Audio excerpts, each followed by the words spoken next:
Right, there we go. Sup, ladies and gentlemen? I see we're live. How you guys doing? I hope that you are well. It is Friday. I think. Fuck. Make sure. Yes, it is Friday. Friday, ladies and gentlemen. Welcome back. If you're watching this over on YouTube, please remember to hit the like button and also click the link in the description down below because you're watching a VOD right now. And watching a VOD might be cool and all, but you can't really have an effect on the stream if you're watching the VOD. If you're watching it live, you can do whatever the fuck you want.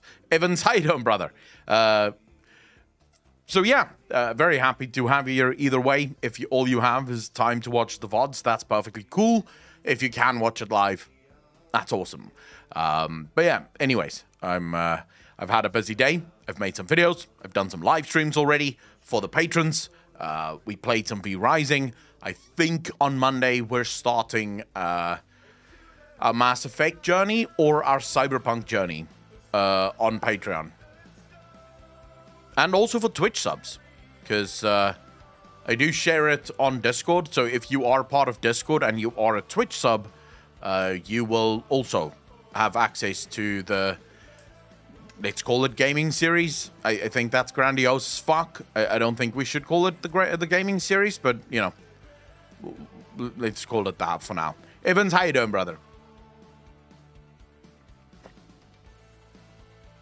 Fuck, that's hot. That's way too hot.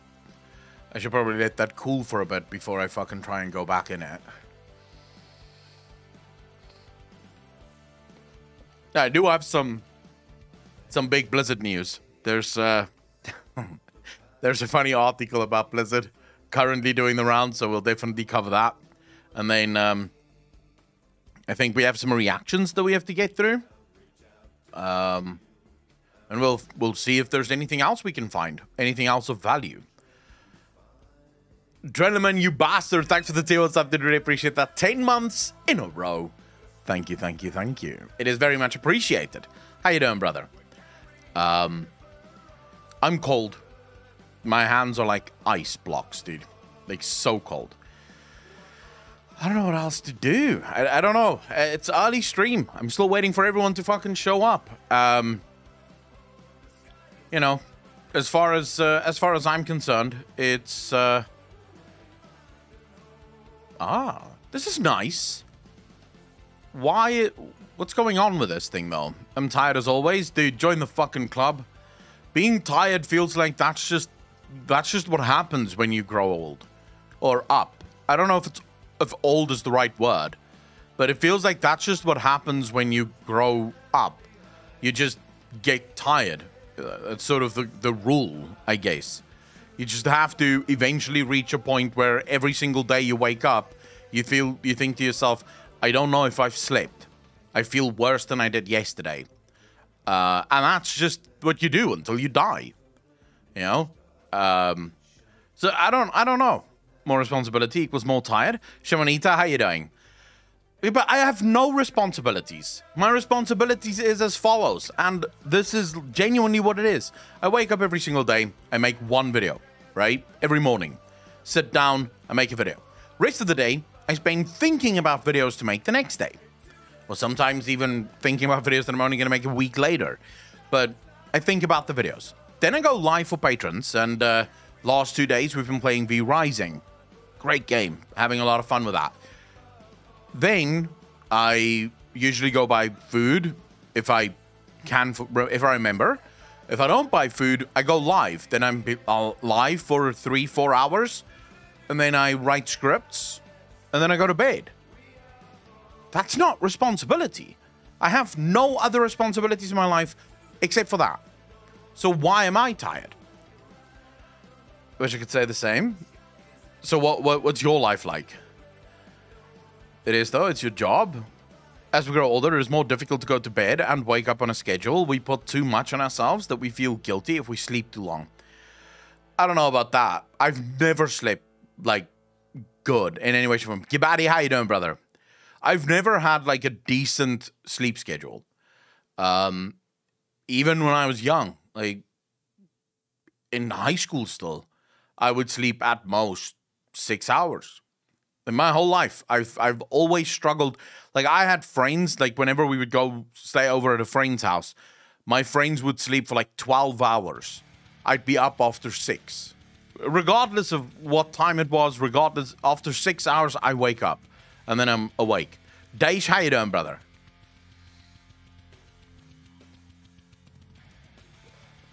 I think I'm just the next step in the evolution of man. Like, I am that bridge between humans no longer requiring sleep and humans still requiring sleep.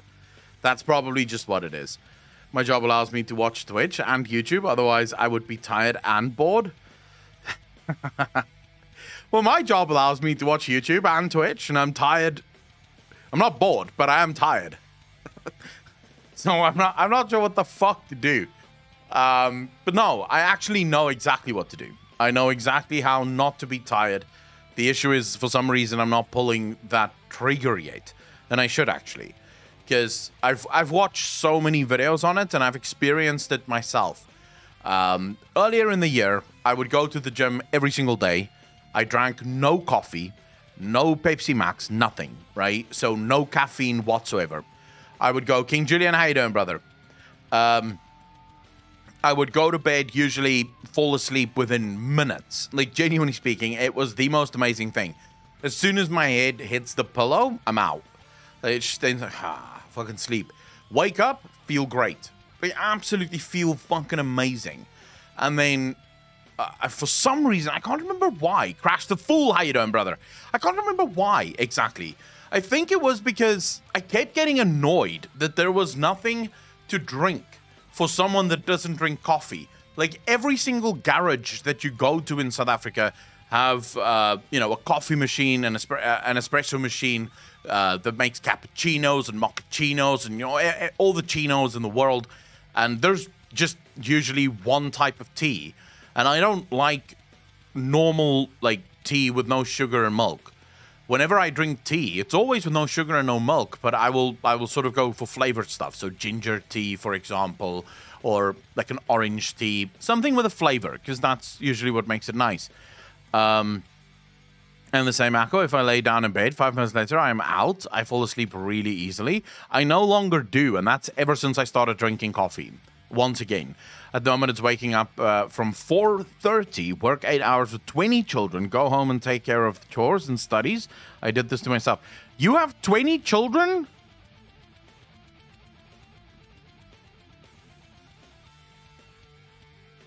Like, Kibari, yeah. Ginger tea is amazing, but... Dude, I don't know how the stream is dead.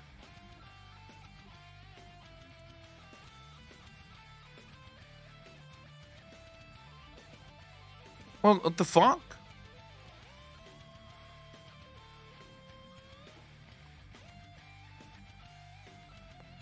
No. Dude, I don't know what the hell happened there. After Work Gaming, how you doing, brother? There was my net that died. Stress Test, how you doing, bro? No, I genuinely don't know what happened there. Like, look at my... Like, I'll show you what my screen looks like, right? If you look at mine, right there, no drops whatsoever. Everything's perfectly good and normal, right? Usually that would show drops. If the stream died, it would be like 6,000 or 1,000 drops. The amount of time that it was down would probably have been like 300-400 drops, frames. None of that happened. It just sort of like decided, fuck it, Thanks for playing. Dude, I'm... Twitch is driving me up the wall. Not gonna lie to you.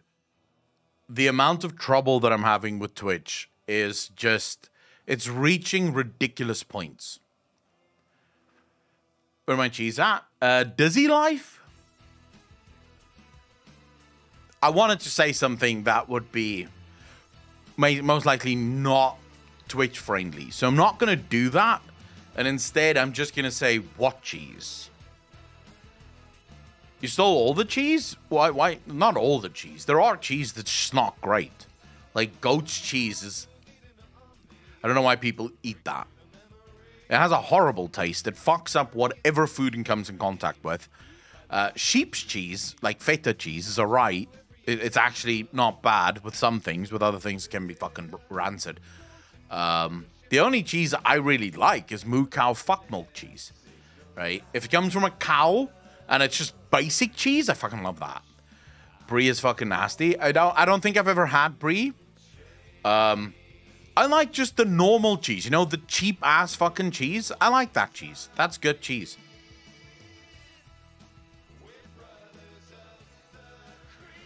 Question and fixed, maybe coincidence. It's never a coincidence with this fucking channel, bro. Brie is amazing. What are you saying? I don't know what it is though. Cheddar? Cheddar is the best? I don't know about that though. Like, Gouda is pretty fucking decent, bro. Like, cheddar can be good, but you can also get like shitty cheddars. Whereas Gouda is just pretty much always good. Like, it doesn't matter what type of Gouda. It's just good fucking cheese. I like Dutch cheese, Lidemar, Edam. I've had Edam before, not the biggest fan of Edam.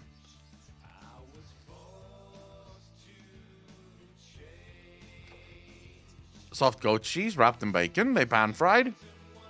No, bro. Mozzarella. Listen to this, right? You want to have the greatest meal you could ever fucking have? Listen closely, ladies and gentlemen. You take fish fingers, all right? You guys know what fish fingers is, right? Red Leicester cheese is lovely. I've never had that, Valthia. I've never had that. But okay, you take fish fingers, yeah? Give them a quick toast on their own, like halfway cooked. You don't want to cook them too much. Like, you want to do like a half cook on them, okay? Fish don't have fingers, Seliakov? Yeah, but these fish do. I'm listening, and out at fish fingers. I only eat raw fish. Fuck that. I hate sushi. Okay, so you take fish fingers, cook it slightly. You can do it in you can deep fry it. You can just fry it normally, or you can put it in the oven. Really your choice. Dealer's choice in this one. Half cook it. Now, take it out. Let it cool. Just for like 5 minutes, not too much. Then you take a slice of mozzarella cheese. Slice of dry mozzarella cheese. You lay that on top of the fish finger in its length. Now you take bacon, raw bacon, and you wrap that bad boy, like the fish finger with the cheese, you wrap it in bacon, back in the oven, right? Now the bacon is going to crisp up around the fish finger. It's going to lock the cheese into that little mix. Bro. Motherfucker. Is that good? Is that smoked mackerel and scrambled goose eggs for lunch? Dude, I've never had goose eggs. I've never even eaten goose. Macmillan, how you doing, brother? Bacon makes everything. Truth. Absolutely fucking true. If anyone doesn't know, they're called fish sticks in the United States. Right. We just call them fish fingers.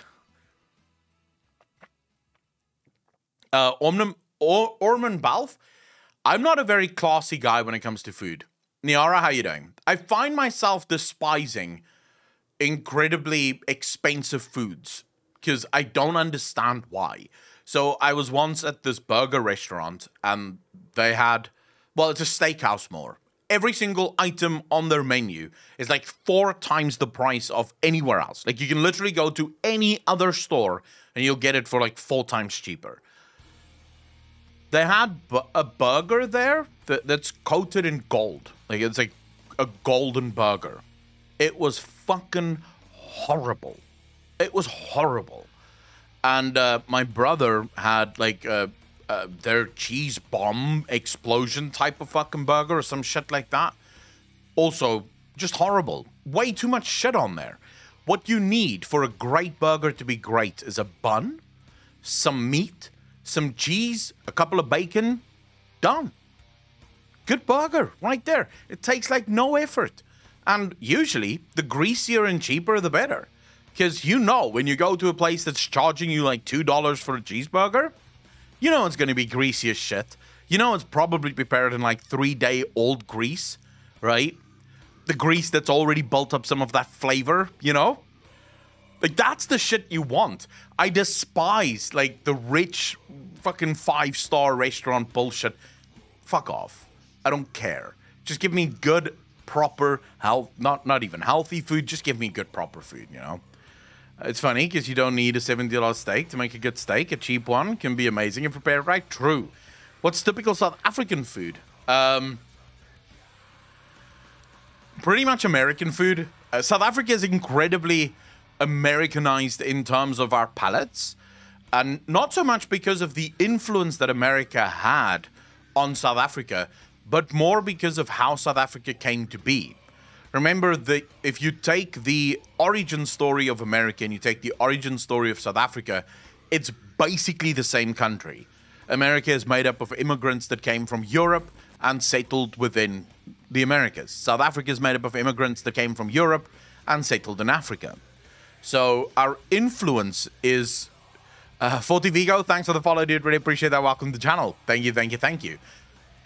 Our influence is also very mixed. It's like all of these different cultures found their own place within our sort of food industry. And as a result of that, our foods are incredibly similar to that of the US. There was a burger van outside a garden center I used to visit. It was a filthy place and probably wouldn't pass food hygiene standards, but my God, the food was so good. Yes. Forty Vigo, by the way, thanks for the first time chat, dude. Really appreciate that. And if you're talking about South Africans, yes, we do love our fucking meat. You're playing in more FF14 today and finally finishing Omega? King Julian, no. We'll probably play Final Fantasy on Sunday. Sunday or Monday. Those are the basic gameplay days of the stream. Didn't you see the... I literally spoke about this yesterday. Isaac, how you doing, brother? What about African tribe food? Illusion, that's different. So, African tribe food usually very much surrounds a thing called pop. Now, the best way to describe this to you guys is something that you would probably call porridge, right? It's kind of the same. It's made with maize meal or cornmeal. But I don't know if it's cornmeal. It's grain, right? So, not grain. It's corn on a cob. So, when you take corn on a cob, you dry it and then you mill it. So, you basically crush it to be this fine powder. You put that in water and then it makes like whichever thickness you want, right? So, most people, at least in South Africa, prefer it to be... So you can pick it up with your hands, right? So you need to be able to take it out of the plate, roll it up, like crunch it up into a ball, like make a little bowl of it. And then what they do is they put their thumb into it to make a little spoon. And then you use that to pick up whatever sauce or meat you have with it. So you get this little bowl of maize meal or cornmeal or corn on a cob meal or whatever the fuck it's called. And then sauce. It makes a little spoon for the sauce and shit. I did a white South African woman for a few years. Heard a bit, but her family didn't get into that. Ludren, I'm not the like most versed on that, but from what I know, that's what most people that I know that is African, so the African tribes people, that's what most of them eat. I don't know if it's corn flour, because like I said, it is corn on a cob that's then turned into a sort of flour. But it's not the kind of flour that you could never use that to deep fry something. It would taste rancid if you tried to deep fry that shit. It's literally the only real way to make anything with it is to do water, like a boiling pot of water with salt in it, and then like a cup or half a cup of that shit, and it forms this thick white porridge, effectively. No. King Julian, yeah, it's not the only days that we'll do it, but yeah, we are changing the way the streams work a little bit more. It was very inspirational to me how they had learned Afrikaans, English, and some other language, like Xhosa or something.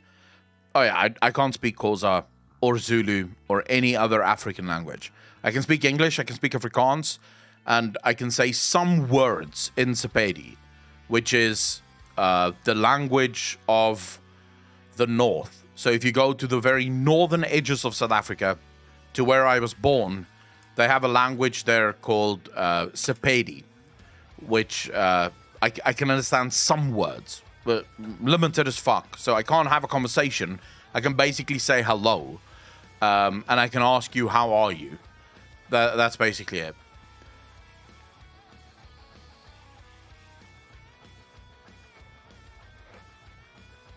Okay, here we go. So it is ugali or sima is a type of stiff maize flour porridge made in Africa.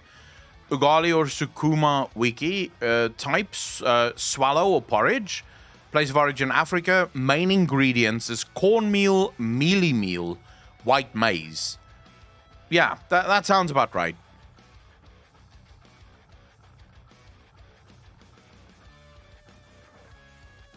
No, north, like moving to Africa. So if you go to the province, which is the Limpopo province, which borders Mozambique, Botswana, and Zimbabwe. So if you go all the way to Limpopo, which is the northern province, that's where I grew up. And the language that the indigenous people speak there is called Sepedi. Come from America? We have corn here as well. Sophia, how you doing? First time here? Yeah, fuck that. Like, fuck you are. You're like one of the highest gifters of the channel. And I'm pretty sure you are actually like almost one of the oldest subs on the channel as well. So you can get fucked with your first time here bullshit. I have evidence to suggest that you're just talking out of your ass. Let's see here. So top gifters. Here's the lists, ladies and gentlemen. Top gifters of the channel. Stolly, how you doing, bro? Thanks for the prime sub. Really appreciate that. Thank you, thank you, thank you. The Sunny Side, how you doing, bro? Thanks for the first time chat. Really appreciate that. I can see that is your first time. Very happy to have you here. So the top gifters in the channel is Macmillan with 382 gifted subs. Next, literally next to him, is Zofia with 291. So Zofia, don't listen to Zofia when she says it's the first time here. It isn't. And then if you go to top subs, Zofia is literally the second longest sub that I've had on the channel. It's only Namwad that is 1 month ahead. Not true. First time Yarako? Yeah, fuck you too, King Julian. I have some evidence. Like, I don't have all the receipts, but I do have some receipts for some of you. Like, some of you bastards need to stop lying. Lying. Fucking liars.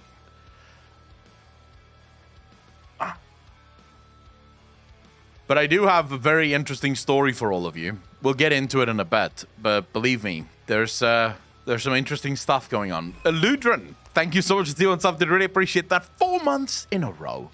Thank you, thank you, thank you. You guys are very, very fucking kind. Holy shit. Sophia with the 5 community subs. Ladies and gentlemen, hearts in chat. Hearts in chat. I want to see some love. There are 5 of you that now have emotes that no one ever fucking uses. So be proud of that. Be proud of the fact that you have access to emotes that will never be used.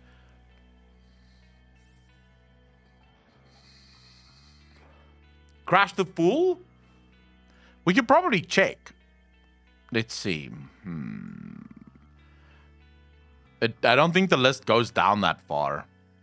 No, but let's see. So, Crash the Fool. How long have you been subbed to the channel? Let's see. I don't know. It doesn't show follows that long ago. So I have no idea. But I think you can check actually how long you've been followed to the channel. I'm just not sure what that what that command is. But there is, I think it's exclamation mark follow. Shows you how long you followed the channel. So how long have you actually been here before? Yeah, whenever I talk, you know what, chat. Fuck all of you. The only time you cunts ever spam an emote in this chat is when I bring it up. When I'm like, oh yeah, you guys never use the fucking emotes. And then suddenly all of you go, oh no, what are you talking about? Here's all emotes. Look at all these emotes, brother. And it's like, yeah, fuck you. Like, just, I don't know why we have these emotes in the channel. We may as well not. We may as well not. You want us to spam emotes randomly? You can do whatever the fuck you want. I don't care. Nixie, thanks for the 100 bits. Really appreciate that. Welcome to the channel. Nixie, I really appreciate that. Also, by the way, Nixie is the newest patron on the channel, so much love. Much love. I spammed one Asmon chat because he forbid the copium one. Why? Why did Asmongold forbid the copium? I don't understand.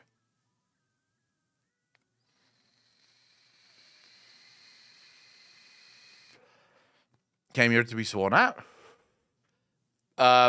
Omen, if you're not here to be sworn at, you're in the wrong fucking place. This person I've been following longest on Twitch, hey, I'm proud and honored to hear that. So thank you very much for that. On emotes meant to be used in other people's streams, so they have to look up where they came from. I have no idea. I genuinely have no idea. I make the emotes that I have on the channel, like every single one of the emotes that we have on the channel isn't mine. I didn't make them.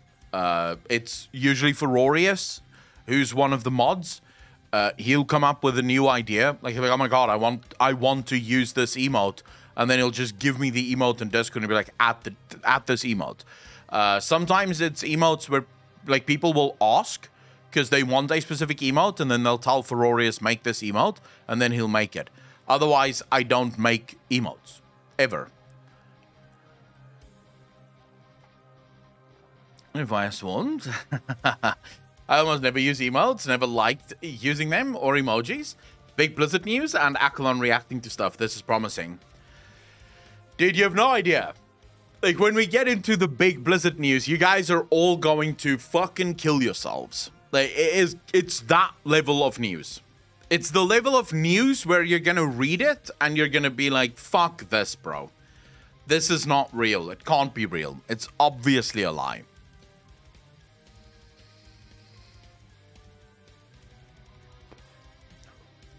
King Julian, the evidence is so clear.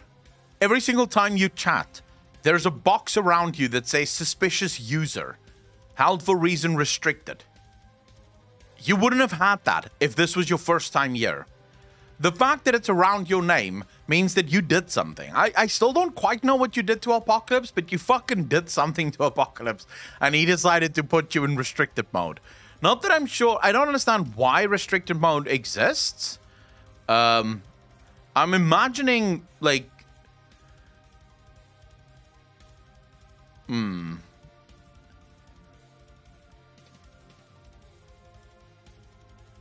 Alright, you know what, King Julian? I've removed you from restricted. I removed you from restricted. So, don't get on Apocalypse's bad side again. You're free now. So go be free, little buddy. Do your fucking thing. Same here, I can't see King Julian either. I think it was, so King Julian was, I think King Julian was spamming. Like, he would spam the same thing over and over again until I saw it. And Apocalypse decided to put him in restricted so that he would stop spamming. He has since stopped spamming, so this is why I removed the restriction. I don't mind when someone has a question and they ask it, and then maybe 5 or 6 minutes later or 10 minutes later they ask the same question. But if you just spam it like every fucking 30 seconds, that's not fun for anyone. You know, everyone gets annoyed because your messages is just being spammed all the time. I already feel like fuck Blizzard. They have disappointed me too much. I don't know. I don't know if I feel the same way. I'm not sure. It tells the user they're put in restricted, does it? Valthia, yes, it does, actually. King Julian have asked before if we can remove him from restricted. So I think it does. We can taste it if you want. I can put you in restricted. And then we can see. No, I don't want to restrict anyone. It's just sort of, you know, I don't do that. I don't ban people easily in this chat, and I don't time people out easily in this chat. The only time we'll really do it is if it's sort of like, if other people start to complain. So if other people have a bit of a problem, and I think that's ultimately what happened. Just rigged everyone, keep it uniformed. Oh my god. Can you imagine what a chat would look like if every single person in the chat is restricted? Like, I can see everyone chatting, but to everyone that isn't, like, used to what we're doing, it looks like there's no chat. They look at chat and there's no messages. I can see the messages, but no one else can see the messages.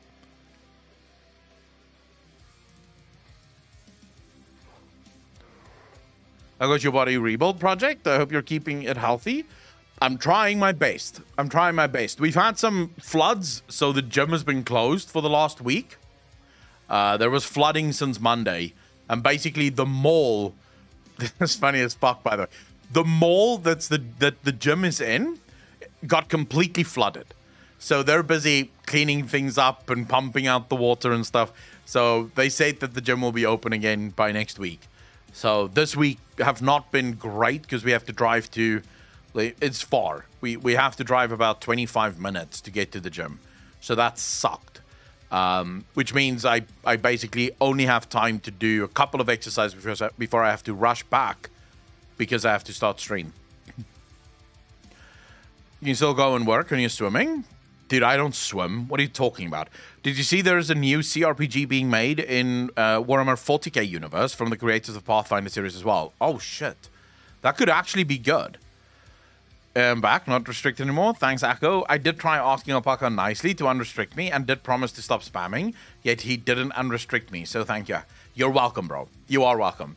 Jim is losing a golden opportunity to start swimming activities. It's weird, though, because it's a virgin active gym, and they don't have a swimming pool, so I'm not entirely sure why they don't have a swimming pool, but yeah. What's the game? Actually, Aureus is a great question there. Stolly, what's the game called? Drakestar, you bastard. Thanks for the prime sub. Really appreciate that. 7 months in a row. You guys are far too kind. Rouge Trader. Or Rogue Trader. What? Jokes flow over Akko's head about the swimming and the cardio. No, but no, it's not flowing over my head. But it's some of those gentle jokes that you guys love telling. It's just not funny. You have to do better, chap. You have to do fucking better. Trickstar, are you trying? Are you trying to put pressure on me? What is this? Look, guys, I came here. It's a Friday. I want to hang the fuck out. I just want to chill. And if you guys start gifting subs, it makes it really fucking difficult for me. Because now I start feeling like, oh my god, I have to really try. And I have to make this really interesting. Just puts pressure on me. So calm the fuck down. Let's have a great Friday stream where everyone just chills the fuck out, right? And you don't put pressure on me to start, like, entertaining and stuff. But Trickster, I really do appreciate it. Coke time. Don't give Akko money. He's going to overdose on Coke. Oh my god, dude. If only. Give you anything? Thank you, Omi. Wait, what the fuck are you talking about? You have to get my money back from the US government, bro. Like, that's all you need to give me. It's my money back from the US government. Please, Ormi. Link the trailer earlier if you want to see it. Not very hype trailer, though. It's mostly the idea that's cool. Oh, we can fucking watch it. Why not? It's a trailer. It's something to watch. It's free content. I like that. Ever since Trickstar gave 5 community subs, I feel like I have to do something for entertainment. So we may as well do this, right? All right, let's see. This is Warhammer 40k Rogue Trader announcement. I just want to say, I have been Isaac, you bastard. Thanks for the gifted sub. Did really appreciate that. Stop with the gifted subs, you assholes. We're trying to watch a video here, okay? You guys are interrupting the video. This is entertainment. I'm entertaining you now, all right? You've given me subs. Now I'm giving you entertainment. So calm the fuck down, all right? Akko, have you seen the trailer for FF7 Part 2 Remake? There's a Part 2? There's just one. How is there a Part 2 remake of the same fucking game? That makes no sense. As long as he doesn't overdose on copium, we're good. I feel like that's the only way you can be excited for the gaming industry these days. Just to be clear, though, I am very much looking forward to anything 40k. I'm a huge fan of 40k. Fanagear, thank you for the primes. I did really appreciate that. 2 months in a row. Thank you, thank you, thank you.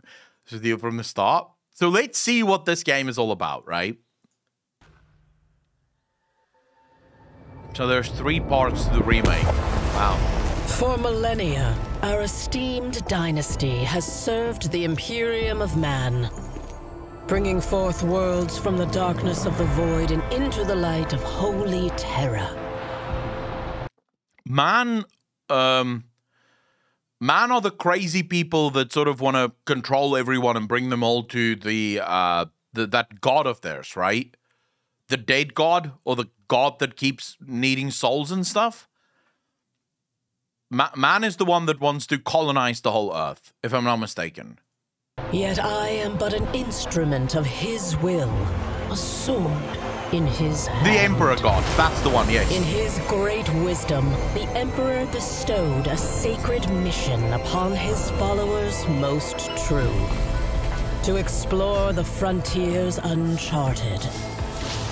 To claim relics unthinkable. To thwart threats unnumbered. Dude, wait, this is like a tactical shooter. If this thing has base building, I'm ready. This is like one of those tactical shooter games, but built in the sort of CRPG stance. If this thing has base building, I'm sold. And I too, come the day I dread, will leave this mission to you, my heir. What will your fate be? One of service?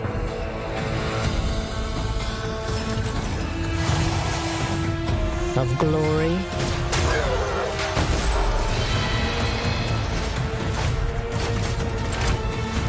Of heresy? Jesus.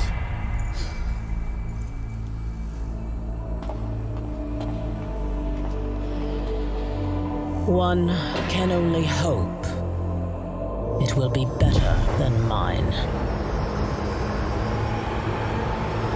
Oh.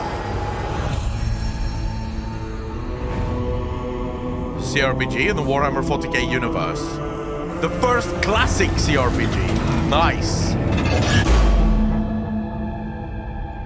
Dude, I'm gonna say this right now. I don't know much about the Warhammer universe. What I do know about the Warhammer universe, I love. And the part of Warhammer that appeals to me more than anything is the 40k universe. What the fuck is CRPG? So CRPG stands for Classic Role-Playing Game. It's called Classic Role-Playing Game because obviously the original RPGs were things like Baldur's Gate, Icewind Dale, Neverwinter Nights. These were games with an isometric camera view where you had party members, decisions. It works on the well, it's no longer required, but it used to work on the Dungeons and Dragons rule set, right? And that would then mean that it is a CRPG. Nowadays, CRPG simply refers to it has to be isometric. It cannot be action combat. It has to obviously have all of the RPG elements that you would expect from a classic role playing game, and then yeah, you're golden to make a CRPG. The 40k universe is the thing that I want most because I love this universe. The issue with the 40k universe is every single game in the 40k universe sucks fucking ass. Like, there's not a single good game. I played a game that's on the Xbox Game Pass now for 40k, and it is horrid. It's absolutely horrid.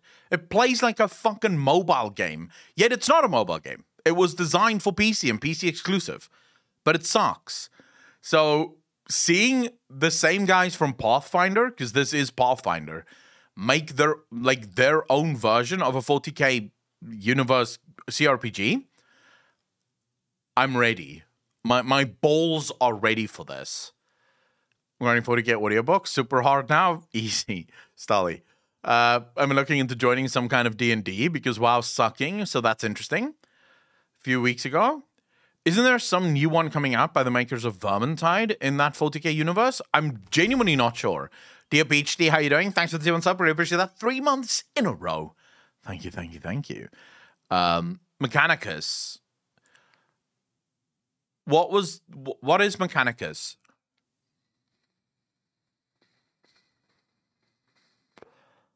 Because the one that I played, let's see if I can find it. Hold up.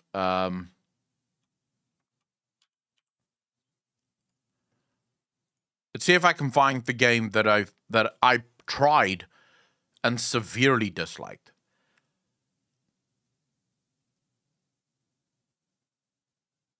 Darktide. Okay, we'll check this one out right after. Give me a moment. Let me first get this. Bro, why are you? I hate the Xbox Game Pass store. Like the Game Pass experience sucks monkey dick. Which one is it again? I think it's this one. I think it's this gothic one, or it could have been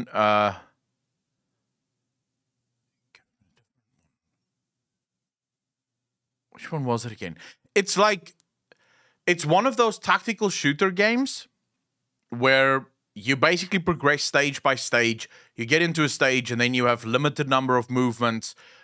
So you have movement points, and then you have to kill everything on the map, and then you move on to the next stage, move on to the next stage, move on. It was just a horrible game. But I think it's been removed from the Game Pass anyways. I know I played it because it was being removed soon. I just didn't think that they would remove it entirely from their fucking store, if I'm honest. But it does seem like they... the Boulder have all tech and weapons for the Imperium of Man, so they tolerate their faith. I shall buy you Lost in Random, and because I know you will like it. Oh shit! What's Lost in Random about? Emote 2 is actually pretty good. I'll give anything a go that is sort of part of the 40k universe. Okay, let's see this Darktide cinematic trailer quickly.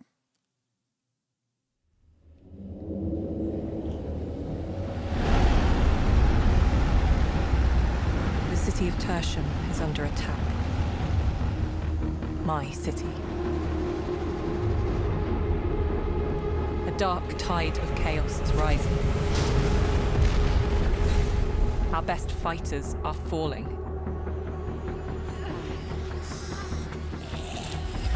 It's time to try zombies. new tactics. Something different. Something desperate.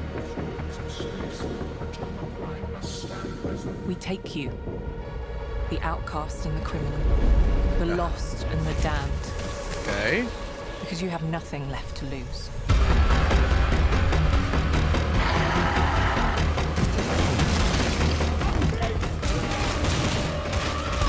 Why doesn't it show gameplay?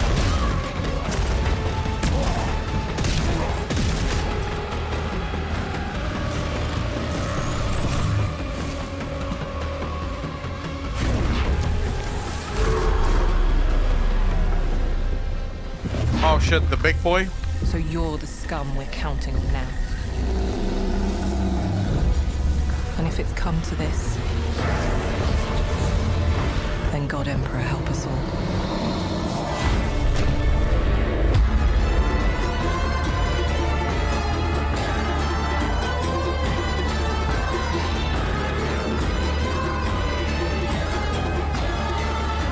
All right, I can see myself playing that as well.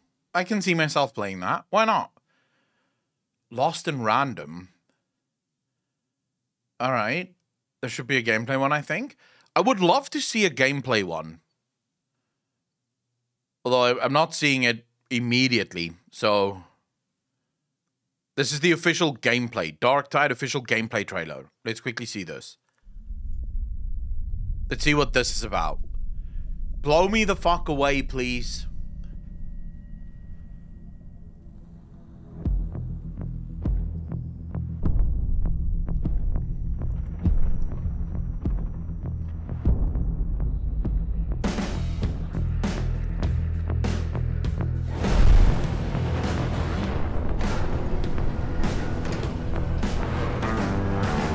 I already like the fucking first person, really? This is just Warhammer dude. Like, why must it be first person? Come on, bro. Master of mankind, may thy light guide us in the darkness.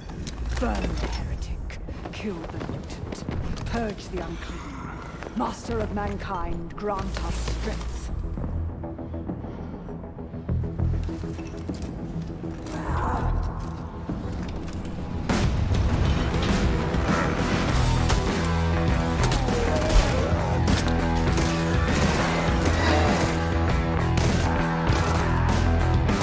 I am...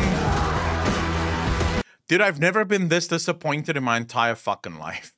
Like, I was so looking forward to this game, and then I saw it's first person, and it feels like I'm a kid that got promised candy, but got handed cabbage. That's what it feels like here. The game looks fine, but why must it be first person? If it was third person, I would not mind. I hate first person games, though.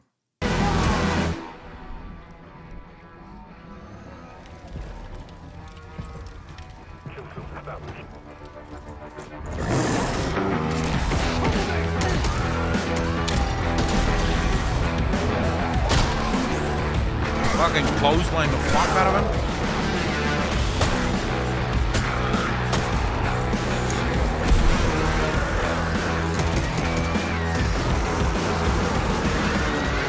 Spray and pray, bro. Spray and pray.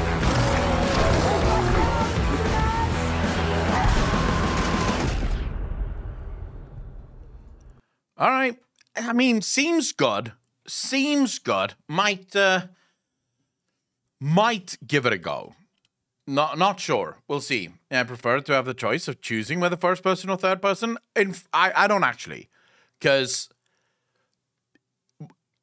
almost every game that gives you a choice between third person and first person was always designed for one of those to be the default, and the other just sort of feels latched, like just smacked on to actually have that choice. So I don't like that. Like, if you're gonna do first person, just make first person. If you're gonna do third person, just do third person. I just wish most companies would do third person, because then I can actually play it as well, and I don't have to worry about bullshit. I'm just not a fan of third person. Black Almond, how you doing, brother? I'm more excited for Space Marine 2. The video I sent you is the gameplay trailer. All right, we'll check that one out. We will check that one out. Let me just quickly flow up here. Okay, so this is Lost in Random. Once upon a time, there were two devoted sisters named Even and Odd. Who names their kid Even and Odd? That seems kind of strange. Cruelly separated by an evil queen and the roll of a dice. Oh, I'm coming! Together with this little fella, Even was determined to rescue her beloved sister. Come on, Dicey! In this strange and fascinating world of random, adventure and combat go hand in hand. And many peculiar characters... It reminds me of Abe's Odyssey. Do you guys remember, like, the original Abe's Odyssey? It reminds me of that. Also sort of a weird, wacky universe. I love that fucking game. Wait. Some will help her. Do you mean this one? And some won't. That's against the rules. But I'm just a little girl. A little girl with a dice. Those coins can be traded for cards. Cards! I got cards here, the greatest cards in the land. Ooh, cards contain new attacks, abilities, and more. Okay. All of which come in handy during dice battle. Ready, Dicey?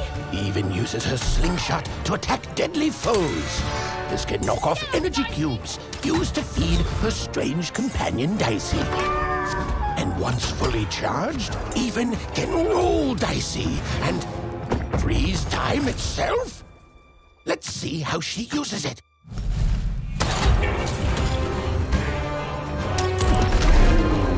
I can't help but think that they try to make combat a little bit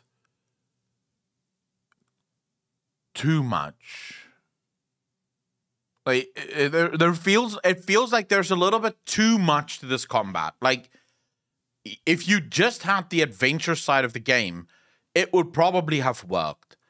But you almost felt like the developers thought, wait, just normal adventure combat? That's not going to work. Let's make it even more involved. Let's do even more. Oh, impressive. uneven. Nice! Ooh, that was a good one! Even's quest will take her This across game is freaky all as fuck. 6 realms of random. Even must roll the dice and play the odds. But just a chance at saving her sister. Random rules. Long may she reign. Dicey, wait!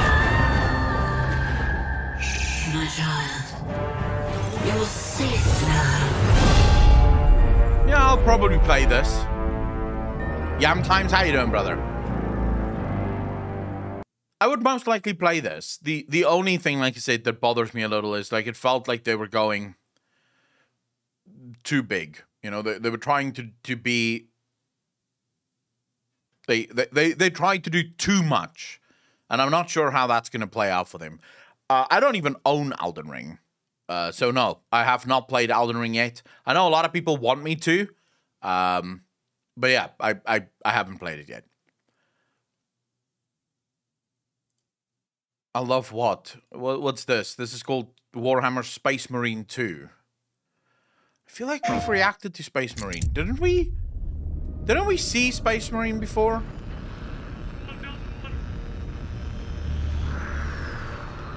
This doesn't look familiar to me.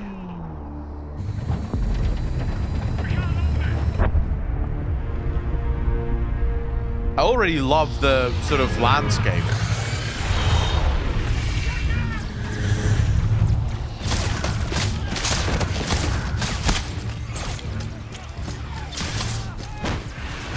I've definitely seen this. Platoon, we've lost the square. We can't hold it.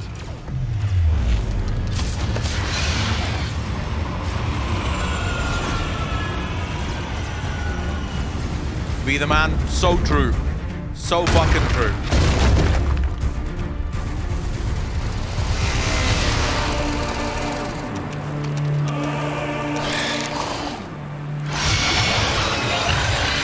Sunnyside, no, what is that?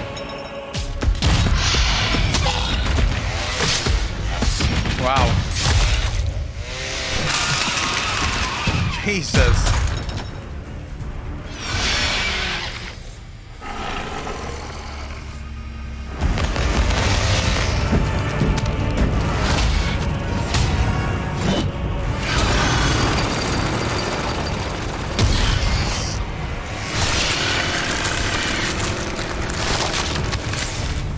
Fucking gore, bro.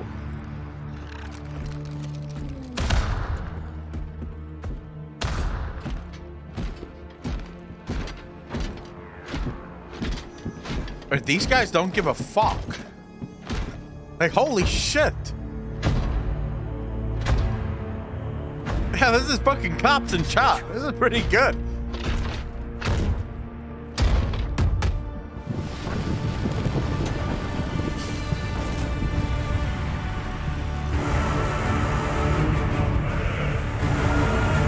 Alright. Dude does not give a fuck. It's not for me, and not MMO either.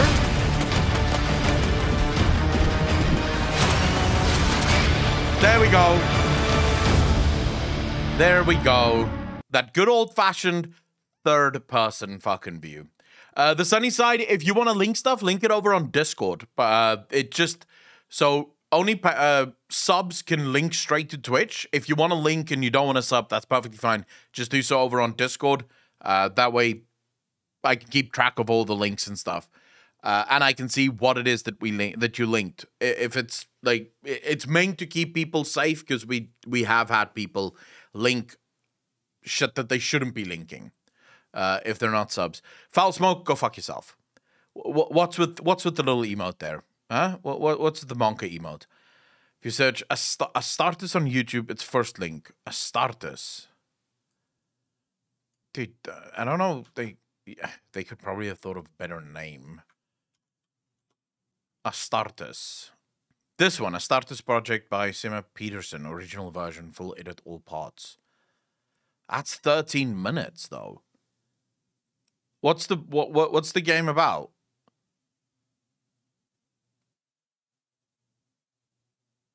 I have played God of War. I haven't finished God of War 3, but I finished all of the others. Like the ones on PlayStation 2. Those I finished. I love those. I never finished God of War 3.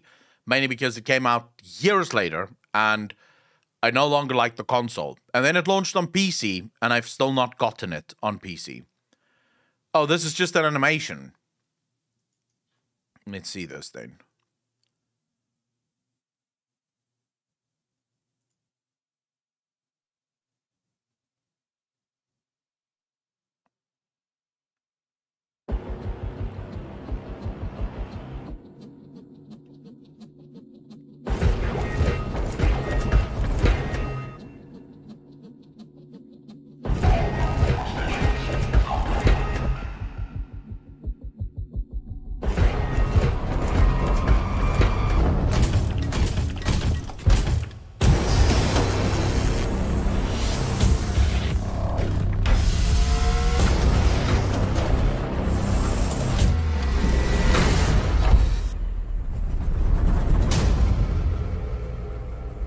Am I correct in saying, like, why is it that every single time I see anything about 40k, it always has to do with the Empire? Is there, like, no one else in the 40k universe left? Did the Empire kill everyone but those alien fucks?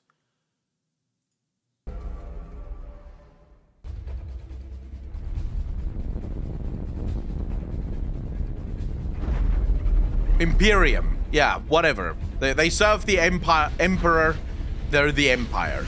We'll just call them the Empire.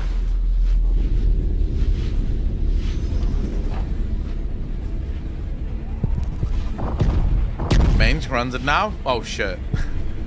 Future of humanity, so most like us now?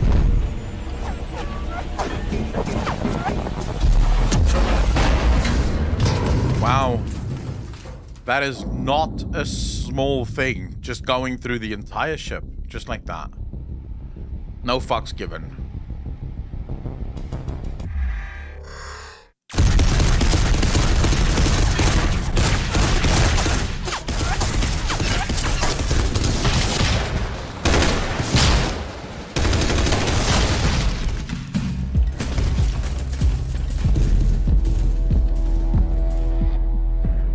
These guys don't give a fuck. They seem very overpowered.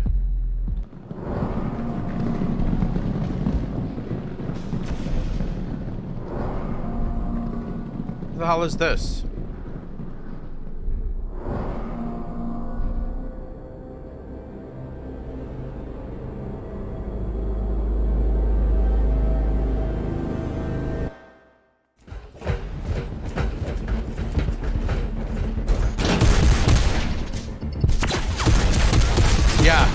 He puts the lotion on the skin.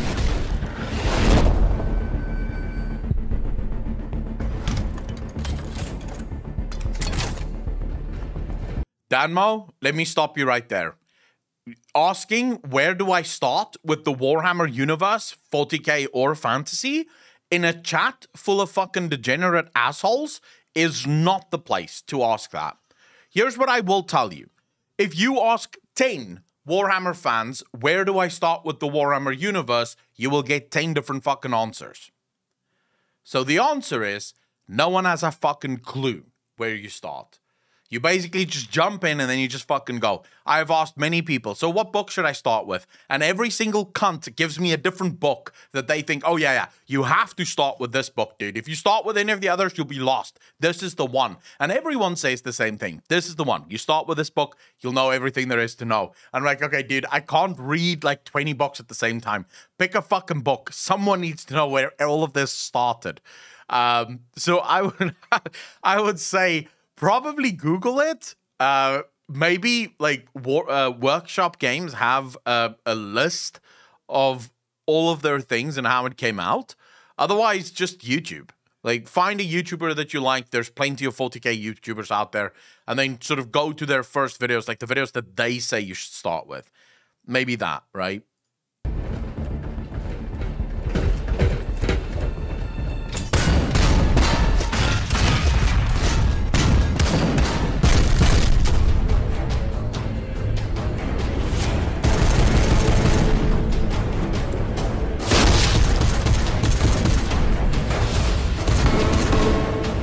Jonesy, pretty much, yeah.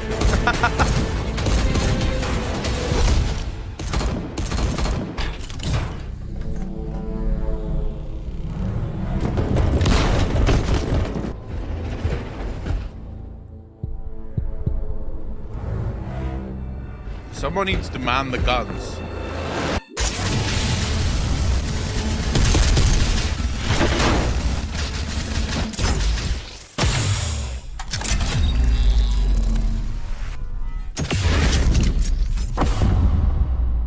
Dude, what the fuck? These guys, these Marines or some shit cannot take damage. What a great person to play a game with. My armor stops all bullets. Everything.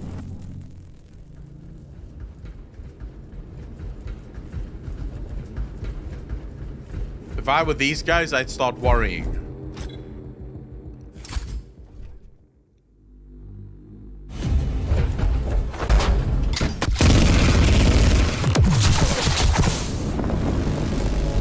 Oh, never mind.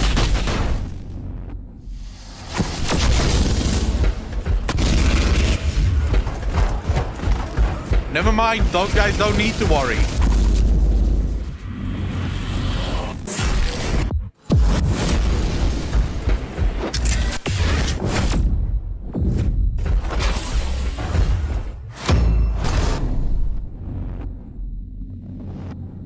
Oh shit. You're fucked, bro.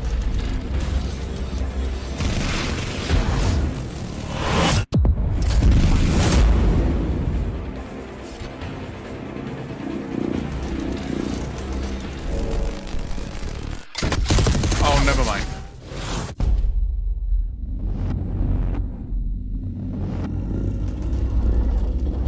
Dude, what the fuck? These guys are seriously badass. Heathen Trucker, you bastard. Thanks for the prime sub. Really appreciate that. 3 months in a row. Thank you, thank you, thank you. As someone who's not a 40k fan, I've got to admit, this is kind of interesting to watch. Valthea, so you're into the fantasy universe, but Space Marines are so much more than just tanks? Well, they seem like fucking tanks to me. Who are these guys?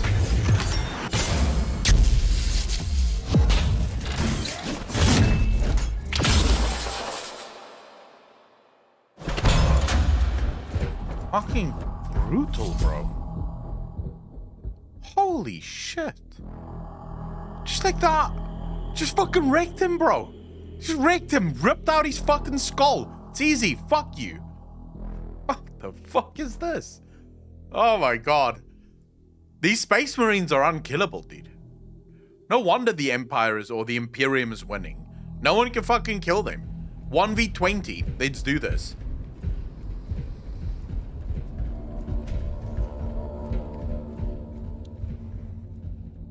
There really is a lot. Okay, that seems like a big bomb.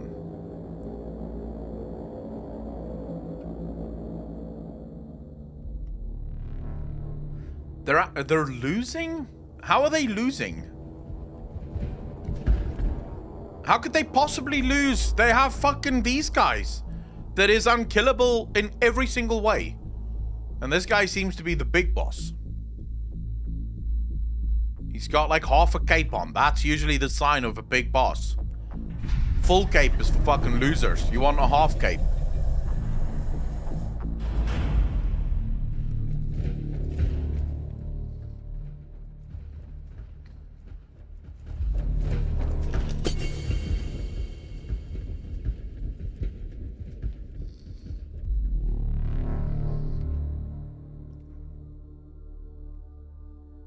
Oh my god.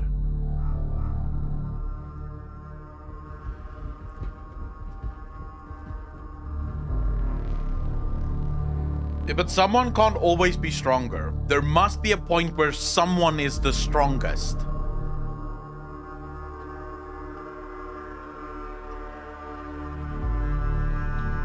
Dragon Slayers, how you doing, brother? Did they try to build a bigger machine even?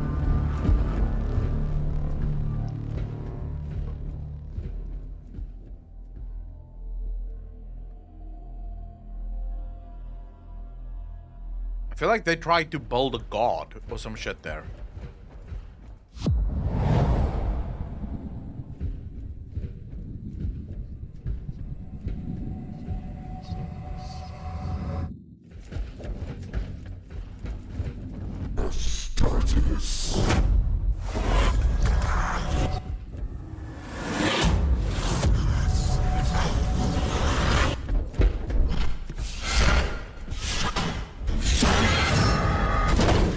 Yeah, guys, he does not want you to get close.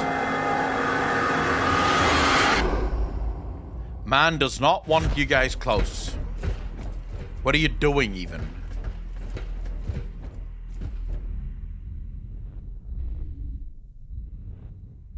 This has to be a god of some kind.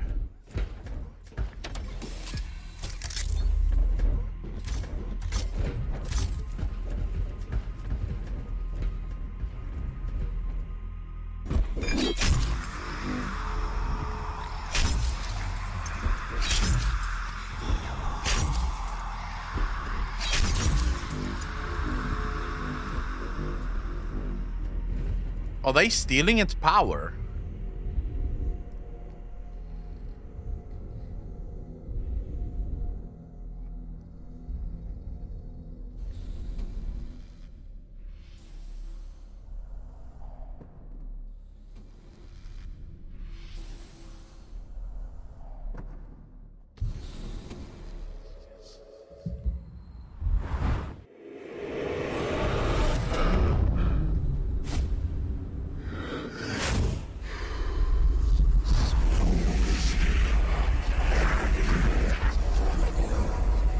What's he seeing?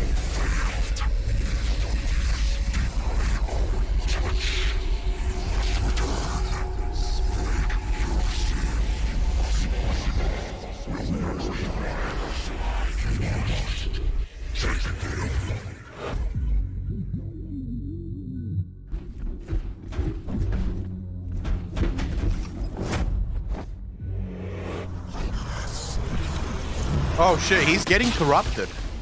Yep. He's now part of the other side.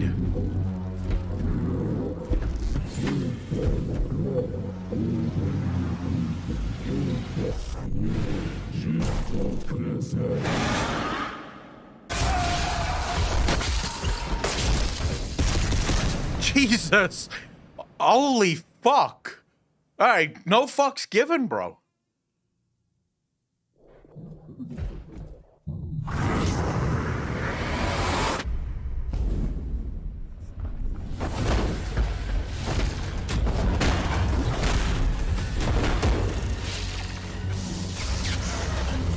Okay. Oh, that's not good.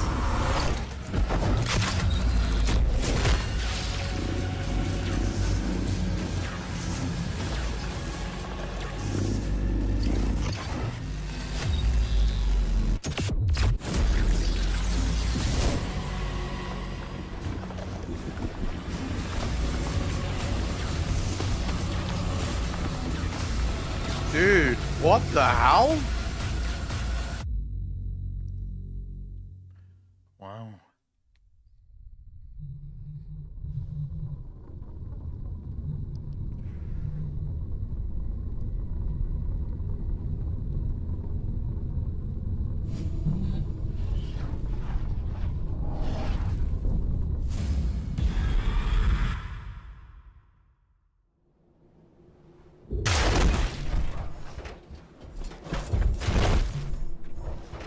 My god, that must hurt, right?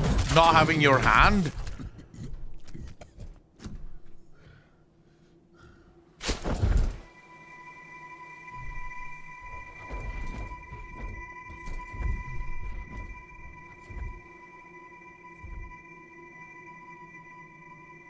Just walk it off. It's just a flesh wound. Oh shit. Dude, the Warhammer universe is so fucking dark.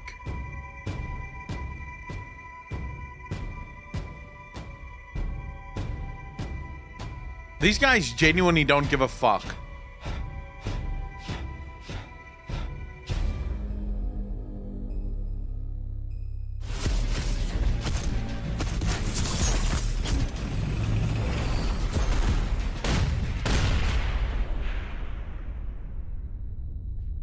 Oh, don't get me wrong. I love the fact that it's this dark.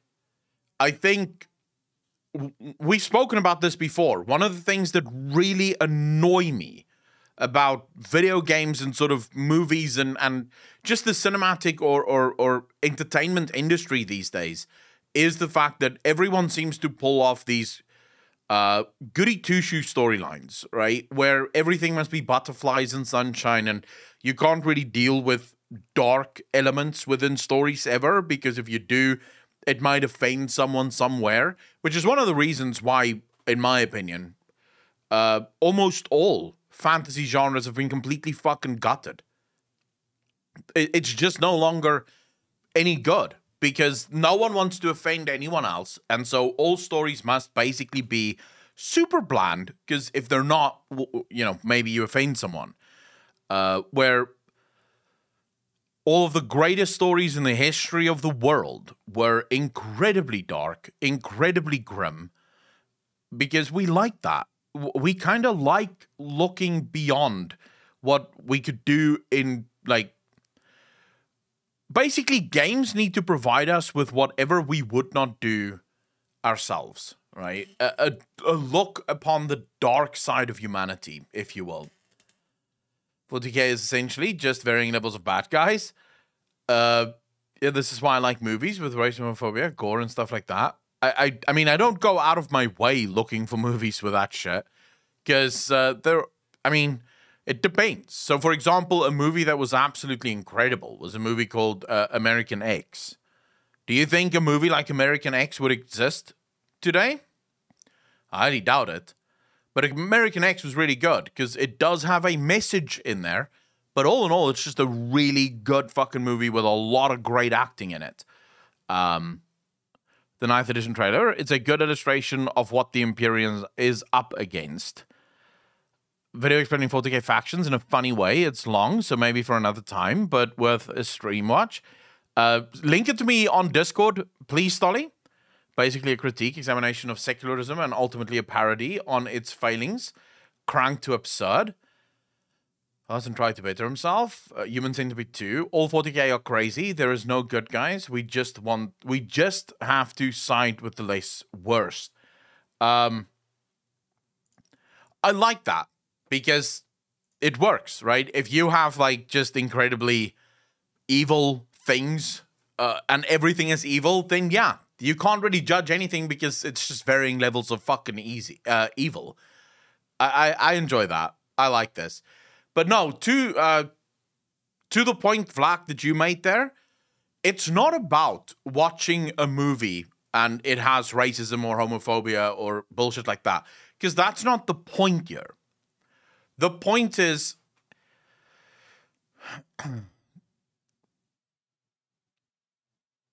yes, integrity. I don't want to feel like things are forced in entertainment. So I don't want things that don't feel like they belong to be in entertainment. And more specifically, I don't want things that's preaching to me. Which is why I brought up the example of American X. How many people here have watched American X?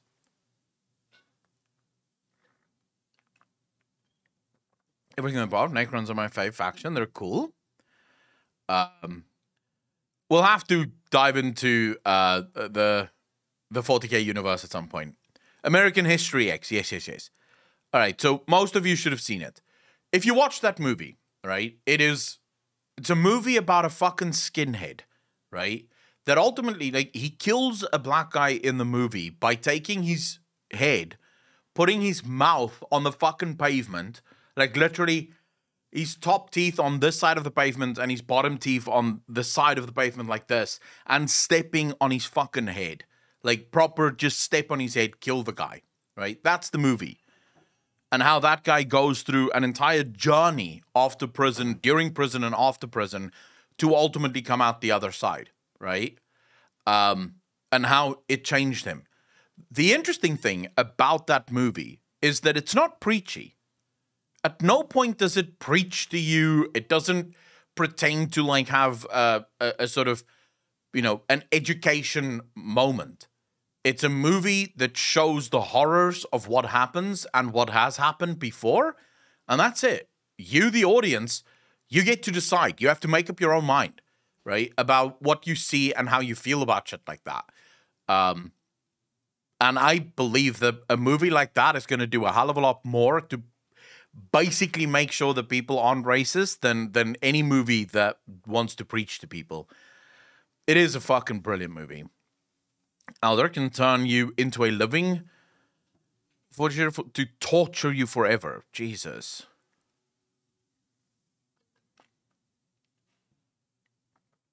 Warhammer 40k. Wait, this is? In the darkness between the stars, the weak and the faithless. J-Mac, thanks for the follow, dude. Really appreciate that.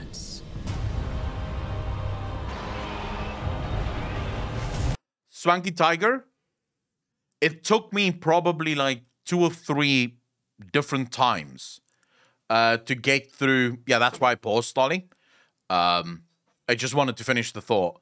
It took me probably 3 or 4 times to get through that entire movie.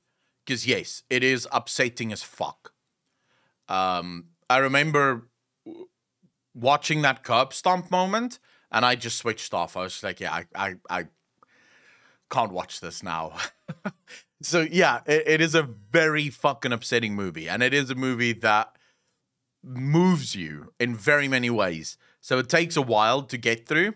And I'm not big on gore and shit like that in movies anyway. So it was a difficult movie to watch, but so brilliant by the time I finished it, finally. In the darkness between the stars, the weak and the faithless find no deliverance.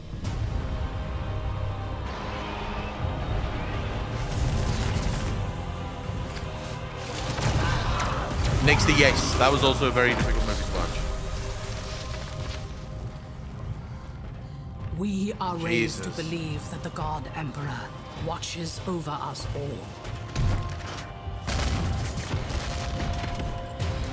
And so we are charged to cleanse the mutant, the heretic, the alien. We must not falter. We are his sword. We are his wrath.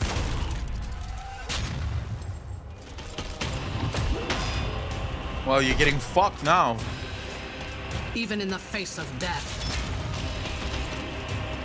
we shall not submit.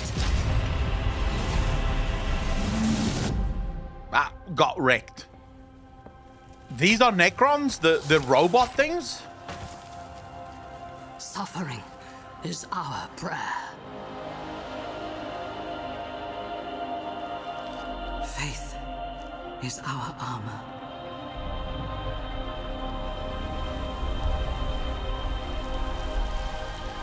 In battle, he offers us redemption.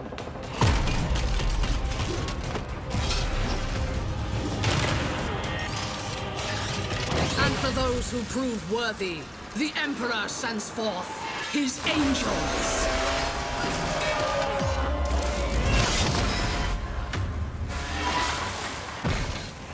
Wait, so these guys, the Astartes is his angels, basically.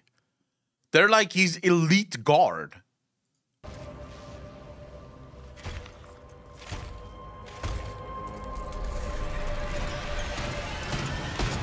Our Imperium is besieged. Across 1,000 worlds, we fight for our survival. Those that would tear humanity down are legion. Our forces are few. Our enemies, many. There is no respite. There is no mercy. And in our darkest hour, a spiteful universe awakens forgotten evils to break us. No fucks were given, bro.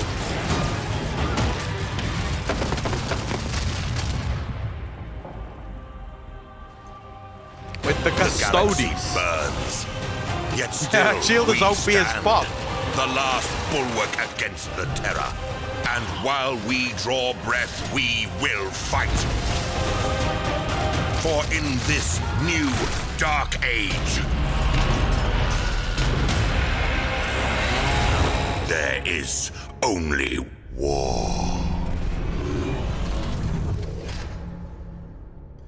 By the way, one of my favorite things from the Warhammer universe is the sort of, there's no peace. You're not actually fighting for peace. You're just fighting because that's what you do. You fight. Because it's war. It's always war. And it's not even as if they have like delusions of peace. They don't believe that peace is possible. It's just kind of like, well, yeah, this is what we do. They are super soldiers raised from modified DNA seeds. So what is the Custodes? Are they the super soldiers? I have not seen the quarry yet, no. All right, let's see the quarry. I've heard things about it, and I saw it available for download. Dude, there's already a fucking full gameplay of this? What the hell? I just want to see the announced trailer. What is this game?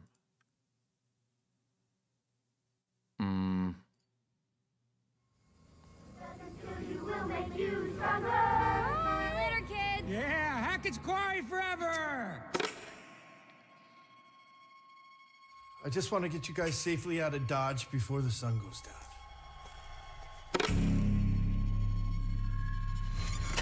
Damn it!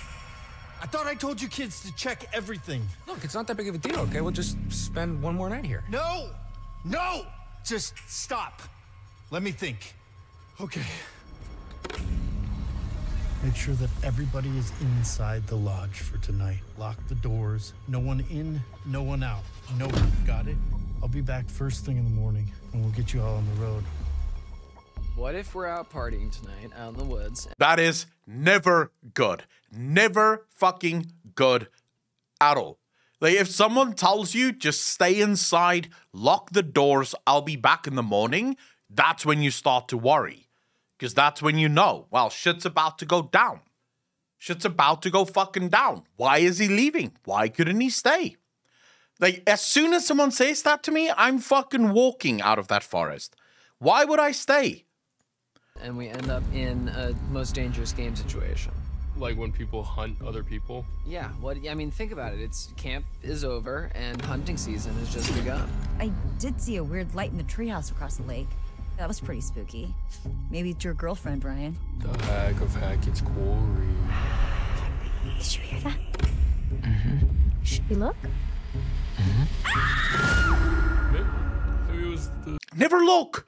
What are you doing? That was pretty spooky. Should we look? Uh-huh. Never look. Never. You're in a cabin in the woods. You're alone. You hear something spooky, you go the other way. This is like fucking horror 101. It's like people that run up to the second bedroom away from the killer. I don't know if you guys remember Scream, but it happened quite a lot in Scream. Like, yeah, I'll get away from the killer by running to the second floor bedroom where I can't leave the house. Bears. And why does everyone blame everything on bears? Okay. Do you got anything better? I mean, like zombies, aliens, time-hopping Draculas? Ryan? Hey! Run! The fuck was that? Playing games no more, little girl. There's something coming! 1, 2, Yeah, no. Max velocity. No. Bad for business. I will not be playing this. Anyway, maybe just ease up on the ghost stories. Sorry. Just stick to Kumbaya next time, okay? What's that? You guys don't do Kumbaya anymore?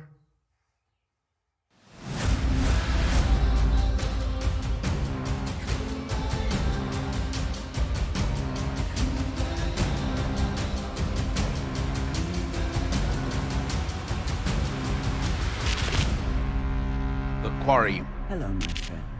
Welcome to the show. Yeah, fuck this game. This is a game that I will never play. In my entire life, this will not be played. There's no way. You can see it's scary. Gotta play the character and not what you would with these games to be able to have everyone survive. Yeah, I just will not fucking play this game. That's a better way of having everyone fucking survive. I just don't play. Fallon, how you doing, bro? I hate scary games. I can't fucking stand them. The Officer Dewey. Oh my god, dude. Have you guys rewatched Scream ever? Like, do yourself a favor. You mostly do decisions here. Yeah, but still, those decisions will probably end up being scary as fuck because they're gonna show you what those decisions do. You go, like, literally go watch Scream again. It is so bad. Like, you can't believe that we used to watch Scream and thought it was a good movie. It's just bad. Like, the acting is bad. The scary bits are bad. It's all just horrible. Scary Movie is a good fucking movie. Like, Scary Movie is a proper movie. Take my strong hand. No! But yeah, I'm not a fan of scary games. Fuck that. Alien? Like the original Alien? You mean the movies or the games? Because I felt like the Alien games,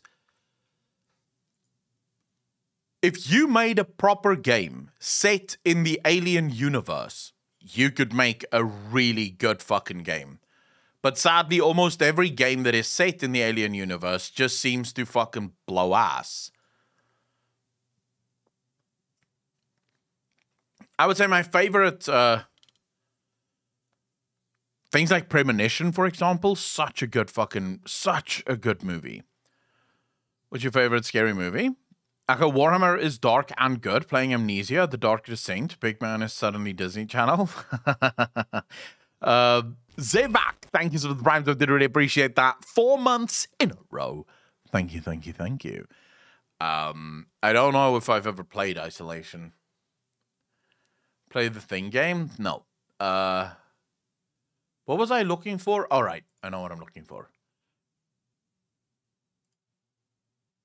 I know exactly what I'm looking for.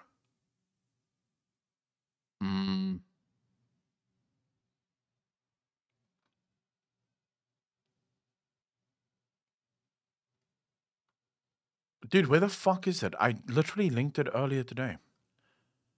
Here we go. Here we go. All right. So, ladies and gentlemen, I have something for you. Now, before I show you what I have, I want you all to understand something. What I'm about to show you is going to basically confirm what all of us have known for a very, very long time. It comes from, well, let's be very honest and frank about this. It comes from one of the most trustworthy names in video games. So you know you can trust it. And I think we all knew, basically, remember when all those lawsuits and stuff came out about Blizzard Entertainment, right? I think we all knew that that was, like, we knew that it was a lie. We couldn't prove it, but we knew that it wasn't true. You know, our company would never do something like this. Not willingly, like, not knowingly would they do something like this. So we knew that it may be a couple of bad apples, but that no one, like, in power had any idea of what was going on. And it has been proven. So Activision Blizzard just did a full scope review of their entire company. And they found no evidence of widespread misconduct by any of their executives. And I think we all know that this is, you can trust this, right? You know, when you see this man's face, like, just look at the guy. How can you not trust this? You just know, right? You just know that this man would not lie to you. And if he put together any team to look for evidence of widespread misconduct, it would be a good team. You know, it would be a team that would not lie. So I believe this 100%. 100%. There's not a doubt in my mind that all of those stories were just made up bullshit. Activision would never do something like this. An investigation conducted by the board of directors acknowledges some substantiated instances of gender harassment. Some. Like I said, it's a few bad apples, like 1 or 2 bad people. Basically, in the entirety of Activision Blizzard, it was like Alex Afrasiabi and maybe J. Allen Brack that were sort of cube crawling. Everyone else, like 99% of the people that work for Activision Blizzard were 100% fine. They did nothing wrong. Like they say here, some substantiated instances of gender harassment. Just some, not many. But it concludes that the issues are not systemic. Man, it's music to my ears, this. Let's get into this. Activision Blizzard says that an investigation conducted by Activision Blizzard has found no evidence of systemic gender-based misconduct at Activision Blizzard, or that Activision Blizzard management intentionally ignored or attempted to downplay incidents of harassment at Activision Blizzard when they occurred. Now, I know what most of you are thinking here. You're thinking, but Akelon, didn't Bobby Kotick send out an email via his female suit? So one of the females at Blizzard Entertainment sent out an email. This was the woman that was sort of employed at Blizzard to take care of the women at Blizzard, to help, hire more women and stuff like that. And Bobby Kotick sent out an email from her email account, but it was confirmed that it was his email that he sent, saying that this is all false. You might say, Akelon, but what, didn't that happen? And to that I would say, maybe, but that's not really bad, is it? Like, sure. Okay, Bobby Kotick lied. And yes, he sent out the email via her name because it would have looked better. But really, is that so bad? That's what I would say, at least. So clearly, Bobby Kotick didn't know about this, and he didn't try to downplay it. That's not called downplaying. If you're using someone as a token, right? So you're using a woman to basically say that there is no sexual misconduct within the company of women, that's not called downplaying, right? That's just, maybe at best, it's called sort of playing to your strengths, I would say. Like, Bobby Kotick clearly isn't a woman, so it wouldn't be his strong suit to speak as a woman. So he just chose a woman to do the speaking on his behalf. That's just playing to your strong suit. I wouldn't say that's wrong at all. It's strategy. Yeah, it's business strategy. It's not downplaying it at all. The conclusion was shared by the company's board of directors. And again, board of directors, these guys are trustworthy. They wouldn't lie. In a June 16 filing with the US Securities and Exchange Commission, it begins by stating that the allegations in media and legal filings about our company were as distressing to us as they were to all of you, and acknowledges that there have been some instances of workplace misconduct. The finding also says, however, that individual experience does not necessarily reflect the larger picture, and points at progressively stronger, more decisive and coordinated steps it has taken, including leadership changes, to address shortcomings and better reflect the diversity of its audience. I did not assault this woman, my dick did. I'm completely innocent. Exactly. It's the same kind of thing. I believe everything they say here. Like, yeah, of course. When you have that many, so guys, you might again point to this and say, Akelon, there's so many lawsuits. Like, clearly there were a lot of women involved with it. And to that I would say no. Not at all. I think it was just like one woman who was screaming very loudly, and a lot of lawyers heard the woman, and then all decided to file lawsuits. So I don't think this is many women. I think it's one woman that just have a lot of lawyers filing lawsuits on her behalf. But you guys make up your own minds. I don't want to sit here and tell you what to think. I'm just telling you, when the Activision board of directors even believes enough, I mean, they're believing it enough to make a filing at the US Security and Exchange Commission. So clearly they're not lying. And yet, the company says that contrary to many of the allegations, there is no evidence to suggest that Activision Blizzard's senior executives ever intentionally ignored or attempted to downplay the instance of gender harassment that occurred and were reported. I believe this. 100%. They've got me so far. The filing also states that media criticism of the company's executives was found to be without merit. Well, do you need any more evidence, ladies and gentlemen? They just said it there. Like, they said it. It's without merit. Do you need evidence? Why would they say that there is no merit for the attacks by the media on the executives? Why would they say that it's without merit if it had merit? They wouldn't, right? Like I said, I don't trust the word of most people from California.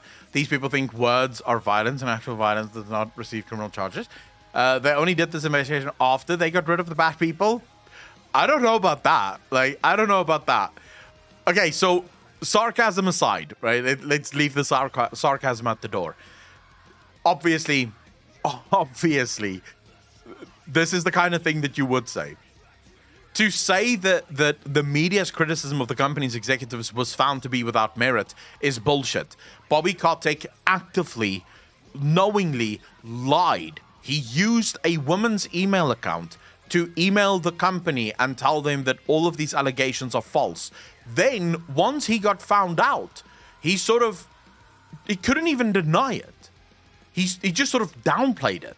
Which is, he downplayed the fact that he fucking downplayed it. So, Bobby Kotick, the idea that the media's criticisms of the company's executives, of which basically they're only talking about Bobby Kotick, is without merit, is laughable.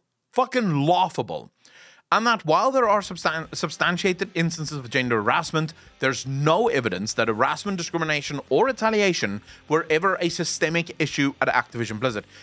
This after we know, and this has now been corroborated by many different people, that whenever employees went to HR to complain about the things that had happened to them, HR were the ones who lost the documents. That's the very definition of systemic. Like, people tend to use the word systemic completely wrong. One assault or two assaults in a population of 100,000 does not make a systemic issue. But when you have the very system that is meant to protect workers, like workers going to HR to complain about the fact that they're being sexually harassed, then HR turns around and loses the documents, that is a systemic fucking problem. Right? That means the system is failing the people. So by definition, you had a systemic issue.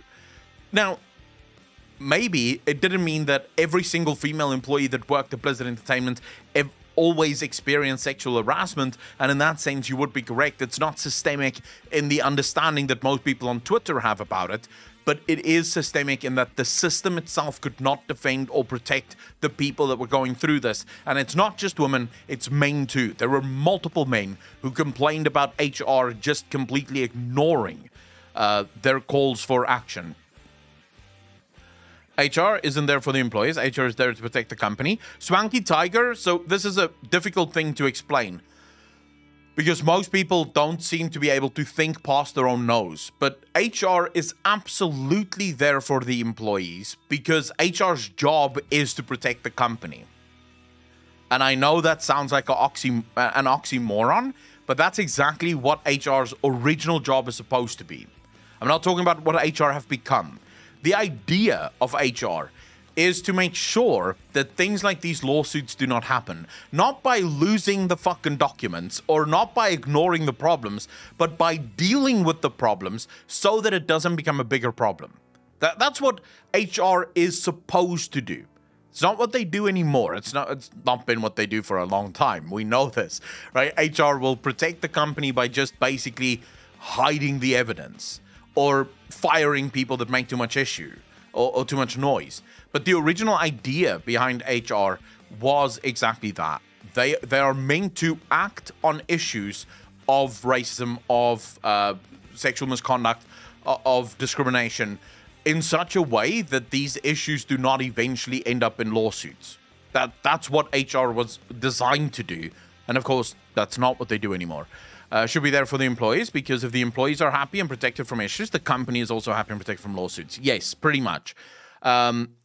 Okay, so parallel to this investigation, Activision Blizzard said it had former U.S. Equal Employment Opportunity Commission Chairman Gilbert Casellas review data on the investigative reports of gender harassment in the U.S. between September 1, 2016 and December 31, 2021. Based on his review, Casellas said there is no widespread or systemic harassment at Activision Blizzard and claims that the level of misconduct experienced by employees is comparatively low for a company of that size. Imagine that. Comparatively low for a company of that size. Sure it is. Sure it is. That's why Blizzard is the one in the news being sued by everyone because, you know, sure, why not? I don't think I have to keep going with this article. I think most of you understand what this article is. It's basically Blizzard Entertainment going, or Activision Blizzard going, look, we had nothing to do with this. It's effectively Activision Blizzard stating, and what's interesting about this is just 3 weeks ago, 3 or 4 weeks ago, Activision Blizzard effectively dropped all of their countersuits and said that they will pay, right? They'll pay what the lawsuits demand them to pay. They just want to leave it. They just want to get it over and done with. And now suddenly Activision Blizzard comes out with this report, right? That what's already weird is that the report is done by Activision Blizzard, right? Now they come out with this report basically saying, well, we had nothing to do with this. It wasn't us. You know, it's Swanky Tiger, they said that they would. They said that they would accept the lawsuits. Obviously, I don't think that's true because they now have this very official report stating that they did nothing wrong. I have a take on this that might be misunderstood, but there aren't MCD clerks and single parents. 100% against the abuse. I just don't get it. Why would you stay in conditions all this bad? It's hardly a dead-end job. V the man, I think what happens often with things like this, specifically if you're in a job that you love or a job that, you know is a very difficult job to get. Remember, getting into AAA gaming companies isn't a walk in the park. It's a pretty difficult job to get into. So you fall into this sort of thing where you fool yourself into thinking if you just do things differently, then maybe it will stop. So if you just if you maybe don't spend as much time with this person, maybe they won't harass you as much. It's kind of like the battered woman syndrome, right? Why does a woman stay with a husband that beats the living fuck out of her every single day? Well, we don't quite understand why, but we do know that from a psychological standpoint, it happens every single day. There could be a million different reasons for it, but we do know that it happens. And I think a lot of the time it doesn't happen immediately. So a lot of the time it starts off and you sort of convince yourself that it's not that bad. Maybe it's not the end of the world. Maybe it's all okay. And then it happens more and more frequently and more aggressively. And by the time you eventually realize that, hey, what the fuck is happening now isn't okay, it's happened so many times before that, and this I know for a fact because I have a friend who went through this, eventually you start believing that maybe you did ask for this. Maybe you are also to blame because you allowed it in all those other instances, and now it's gotten to this point, so clearly you're the one to blame for this. So this is not always the case. People can lie, obviously. Women can lie as well. I'm pretty sure there were people that work at Activision Blizzard that lied about this. But the ultimate thing is that I don't think there's any denial at this point that what happened at Activision Blizzard were absolutely disgusting. What's even more disgusting to me is that the company had the opportunity now to basically come out and say, look, we fucked up. We failed our employees. We failed our players. We're committed to doing better. And I think if this report came out and Activision Blizzard actually just owned up to all of their mistakes, I want to tell you now, I think a lot of people would have actually probably forgiven them. You know, if they made some genuine strides to try and change who they are as a company. But is there anyone reading this that thinks, hey, you know, maybe this is the fucking truth? I highly doubt it. I highly doubt that anyone is going through this article and thinking, yeah, this must be true. So this company still haven't learned. It's still just a case of, wow, who gives a shit? Blizzard's known for paying their employees well below the average, and the taxes and housing market are shit in California. You should take a look at the shithole houses that go for over 1 million in that area of California, and then you have to deal with people doing drugs and actually shitting on the public streets. It's like they learned how to deal with people on the fucking moon. Dude, Blizzard is one of the worst companies when it comes to PR, man. Their PR department is just absolutely useless. But yeah, I told you guys this is going to be a fun one. And at least it's fun for me. I don't know how you guys feel about it, but this was a fun article to fucking wake up to today. Believe me. I was looking forward to sharing this with you. Oh, by the way, I have a friend that worked at Blizzard Entertainment, and I can tell you now that yes, they do struggle. They do fucking struggle. So the friend that I have basically had 3 jobs just to basically stay in California, because you're not earning enough really to stay in California on your own.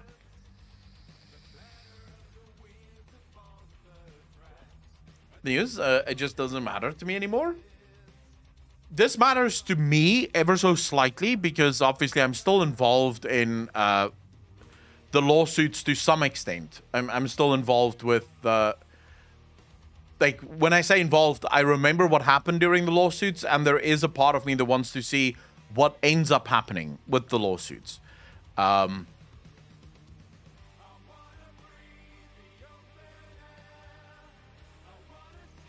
Just trying to see. California itself sucks. I don't know about that. It looks like a beautiful state, though. Almost got a job at Blizzard 14 years ago. Seems like I dodged the bullet. I wanted to work at Blizzard when I was very young. When I was very young, I dreamt of working for a company like Blizzard, being able to write stories for them. And yeah, I'm glad I actually did apply when I was still in college. I did apply, and then I was just like, never mind. 10,000 miles away, the weather is always nice.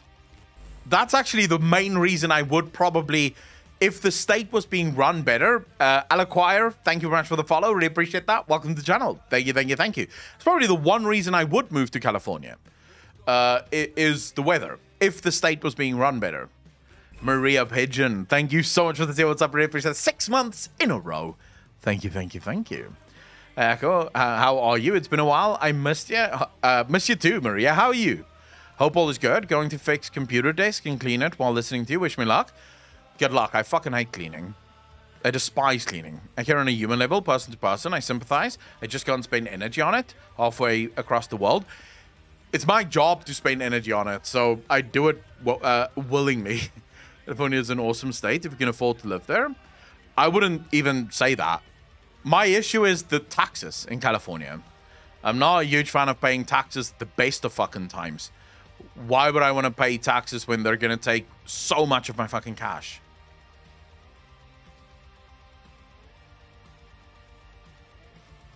You're part of the world. How's the weather there? Yam times, you mean South Africa? It depends. What are you... Which area? So, for example, where I live now, which is in the Western Cape, and it's also on the coastline. The coastline areas of South Africa is incredibly tempered. So, basically, summers aren't too hot, winters aren't too cold. During summer, we're in Western Cape specifically, during summer, the hottest days we had were really hot, but they were few and far between. It's like 3 days a month, maybe. That was like really hot. The rest of the days were like 26, 25 degrees Celsius. And now during winter time, it's cold, but it's not as cold as it would be inland. But then if you go inland, you can get like seriously cold weather. Snow in some places. Other places just have heat wave after heat wave. So it really depends where in South Africa you want to know about. I adore the Carolinas, Georgia, and generally the South. Really friendly people. I prefer to live somewhere that allows me to defend myself from criminals. San Francisco literally has a group to clean up human feces off the street. Wow. Everywhere I go is hot. Yeah, this weekend in Germany is going to be above 30 degrees. Right now, I'm cold as shit, by the way. But right now, the temperature is... let me not lie to you. It's... Oh my fucking god. Just update, you piece of shit. There we go. 17 degrees Celsius. And I realize those of you living in Europe or in America go, 17, bro. Holy shit, that's like hot. It's not hot here, though. Tom's out, yes, it does snow here. It does, yes. Not everywhere. So where I live, for example, there's no snow. But if you go inland, it will snow. In California, it's fully solar powered. The government demanded he donate his excess to the state. Wow.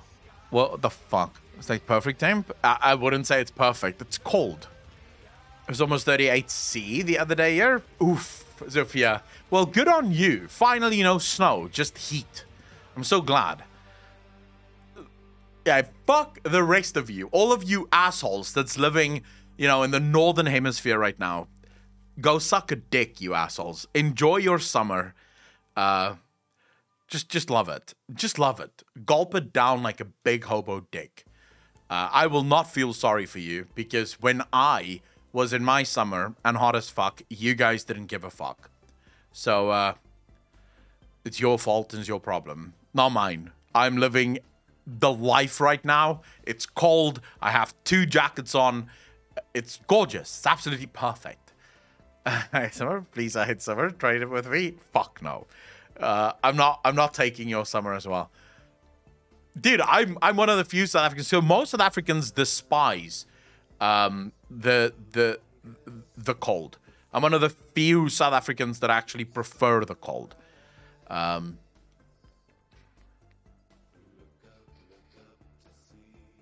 Good. We never have -20. At least not where I live. Maybe in the Northern Cape. So I think if you go North Cape, like the Northern Cape area, you might get to -20. Actually, there is a place. I can't remember what it's called now. But the coldest town in South Africa during winter gets to like -20. What's that in Fahrenheit? I don't know. No one uses freedom units except for the US. So I don't know. 30 degrees temp, further than 35 and close to 40 degrees. No, that's like chill the fuck out for sure. I live in Las Vegas and it is regularly hot as hell. I prefer cold and snow, so summers are rough for me here. Mate, but why would you live in Las Vegas, dude? You're literally in the middle of a fucking desert. Temperature spike. Spain got a few days ago, 45°C. Oh my Jesus. Summers here are 30 plus, winters are -30. Moving next month to Armenia, going to go from mild winters to extreme cold. Coldest we had where I live was -27. What is the most anime game you've played so far? Final Fantasy XIV. Should move to Egypt and build a pyramid to stream games in. Why the fuck would I do that? What would be the point? The highlights talking about the weather? Dude, this is an Akalon stream. You never know what you're going to get until you get it. We could one moment be talking about the weather, the next moment we could be looking up video games to play, the very next moment we could talk about sex. I have no control over where the conversation goes. I can only follow it. You guys make up where the conversation goes, and then we fucking talk about that shit. Move to Vegas to take care of my elderly parents. They have that have been in Vegas for 30 plus years. Fuck. Nate, that must be... From where did you move, by the way? We'll talk about boobies now. Ooh, boobies. What kind of boobies, though?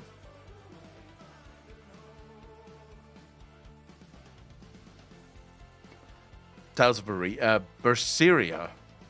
The hell's that? The temperature inside Sylvanas? Perfect. And normally sex talk ends in sucking hobo deck. Everything ends in sucking hobo deck. More of an ass man myself? Dude. Ass, boobies... If it's on a girl, it's perfect. That's basically all you need to like care about. Big boobies, big chick boobies. I'm actually home on a Friday for once, although not because I wanted to. Nico, what happened? Would you say you're an asshole there? I don't like big boobies. It shouldn't be too large. A good, I feel B. B is like a good size. Anything larger than that might be too large. What about beards? You said if it's on a girl, it's perfect. No, obviously not a beard on a girl. That would be weird. Beards on guys, fucking perfect. It's a JRPG. Venetia Silver. What gave you the idea that I'm going to play JRPGs? Like, at what point did I say something or do something that made you think, you know what? I think Akalon would enjoy this JRPG thing. He's never played JRPGs before, but I think this is the one. I don't want to be too heavy to be carried at the end. The week-long temps of 95+ degrees Fahrenheit has made my joints swell like a bitch. Currently have a cold pack on my... Oh my god, I'm so sorry to hear that, Nico. JRPG, well, you look so kawaii today. I look kawaii? How the fuck? What does that even mean? What does it mean to look kawaii? First, hold up. Let's back up. What the fuck does kawaii mean? What is that? Because that sounds like a super fucking, like, anime weep shit thing. Means cute? Then why not just say cute? Why is there a new word for cute now? Look away for like 2 minutes and everyone's talking about boobs. That's the way it goes here. Kawaii equals Japanese for cute. Well, the Japanese can just say cute. It's not a hard word. It's fucking easy to fucking say. Hi, this is Desi. I gotta appreciate that your chat doesn't use the dumb Twitch lingo. Oh my god. But I do appreciate the compliment. Although, I don't know if it's okay to call a guy cute. I don't even think it's okay to call anyone cute. Cute means ugly but fuckable. So it's not actually a compliment when you call someone cute.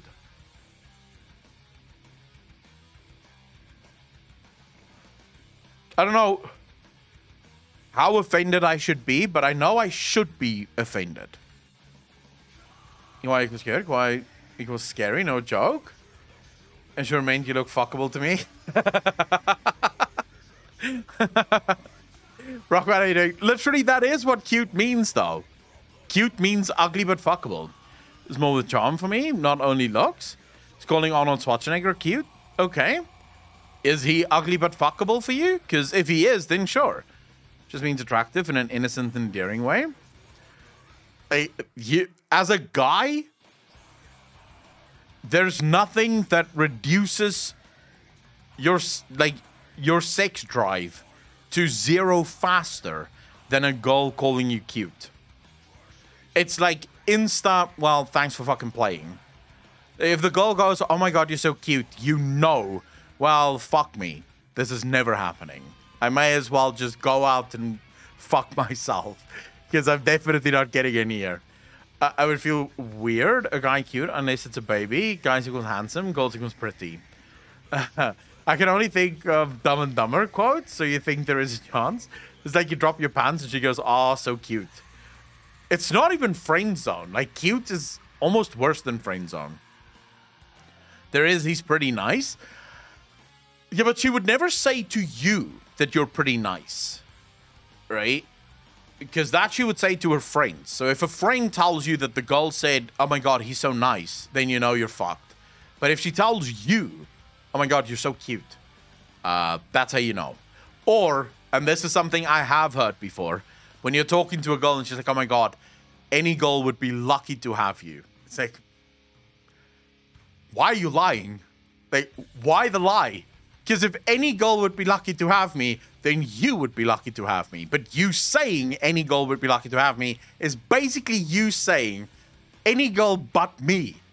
So why did you say this in the first place? Like, that is not, like, and when I was younger, I did not know this. So when I was younger, whenever a girl would say, oh my god, any girl would be lucky to have you, you would think, oh my god, she means her, right? And then you chase her, because that's what you do because you're a stupid fucking moron, and only to realize, well, you're chasing for no fucking reason whatsoever because it's never happening. And then when you get sort of, when you get older, you hopefully learn that, oh, that means never. Twisted Ash, you're late. We've already covered it. It should be up on the channel soon. You're actually just reminding me. I have to very quickly label that and give it to Alex. It's like, it's called sort of... There we go. Okay, I have the right video here, so we can quickly do this. What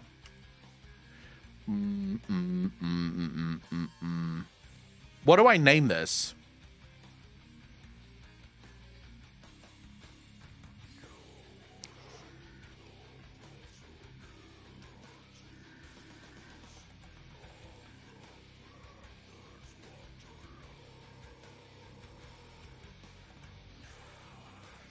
I think I'm going to say Blizzard did nothing wrong, according to Blizzard. That should be fine, right? We did it. Blizzard is innocent after all. That's probably a good one. Okay, hold up. We'll do that one. Why not?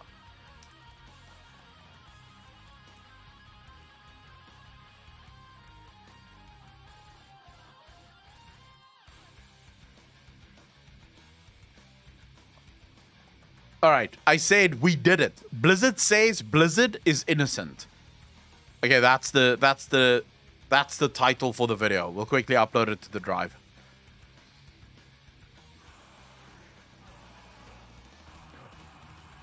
No, we've not uploaded the Sylvanas one, and I haven't made the Sylvanas one yet. The Sylvanas one will probably be made tomorrow. Today, I recorded a video about Turalian. So I'll probably have the Sylvanas one up.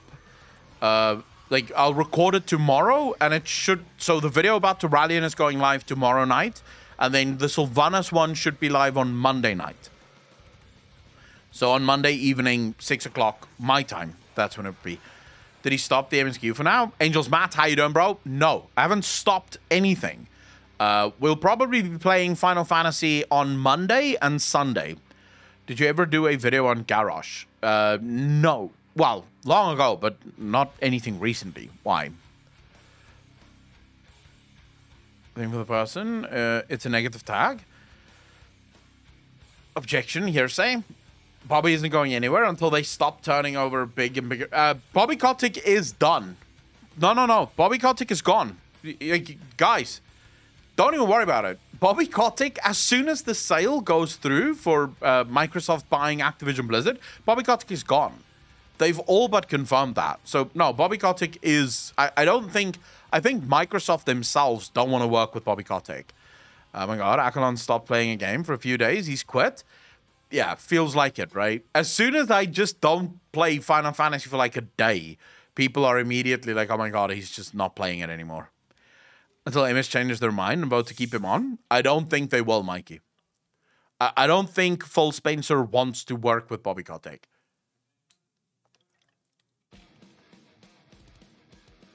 The only reason they're keeping Bobby Kotick around is to not spook investors. That's literally the only reason. Because there's nothing worse than announcing that you're being bought and then the CEO stepping down immediately. Because what that tells investors is that something is very wrong within the company. So either the CEO did not agree with the sale going through, or maybe the way the sale went through suggests some kind of legal issue or legal challenge in the future. So you do put investors off. So that's the only reason they're keeping him around, is so that investors don't get spooked. As soon as Microsoft takes over, Bobby Kotick will announce that he's stepping down. They decide not to play SWATer anymore? No, I will be playing SWATer as well. So for those of you that missed the announcement, I'll quickly give you a once-over on the announcement that I made yesterday. It's there's a longer announcement and explanation as well that I'll probably upload to a different YouTube channel. Like, I'll give you guys the link on Discord if you want to watch me just ramble about my plans for the streams. But basically, we're doing shorter streams more often with gameplay streams on specific days. So, specific days is Sundays, Mondays, where we'll do gameplay. And then maybe one day extra in the week that we'll do gameplay streams. The other ones where I'm focusing more on just chatting, reactions, stuff like that. Things that allow me to hang out with chat. And Bobby was great at making money. He's a douche, but good at his job. I fundamentally disagree with that statement. I don't believe that Bobby Kotick is good at his job at all. I think Bobby Kotick is good at fleecing a company. But if you think about a CEO, what is the job of a CEO? The job of a CEO is to build a company that basically can withstand the test of time. That's what a good company would do. A great CEO would build a company that can outlive him. I don't think Bobby Kotick did that. What Bobby Kotick did is he increased the value of the company in the short term, but he basically destroyed that company in the long term. Because he did all of the increases that he's made came at the expense of the trust of the players, at the expense of the trust of consumers. So I genuinely don't think Bobby Kotick is that good at his job. I think he's a scumbag, and I don't think Bobby Kotick has any moral code, but I do not believe that Bobby Kotick is a true corporatist. This is what we have these days. Corporatists everywhere. People who have no moral code, no principles, basically do whatever the fuck they need to do in order to make as much money as possible.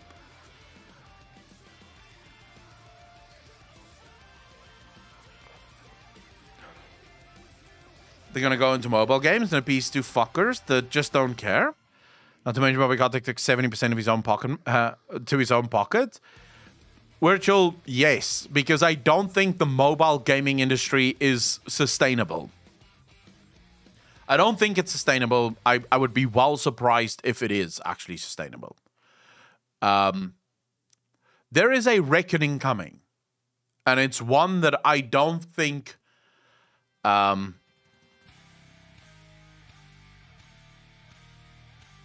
people understand just how bad things are going to get. The mobile industry is built up on a sick market and a sick society that does not understand value.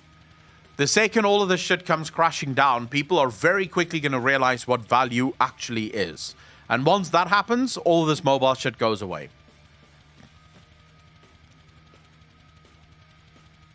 It's already too late. Jazz, what do you mean? I feel the next big gaming crash is going to happen once gaming regulation happens. Asmund said he might have a meeting set up with Ted Cruz. Wait, Asmongold said he had a meeting set up with Ted Cruz? What? When the fuck did Asmongold say that? And I'm pretty sure that was just a meme, right? Was it a meme?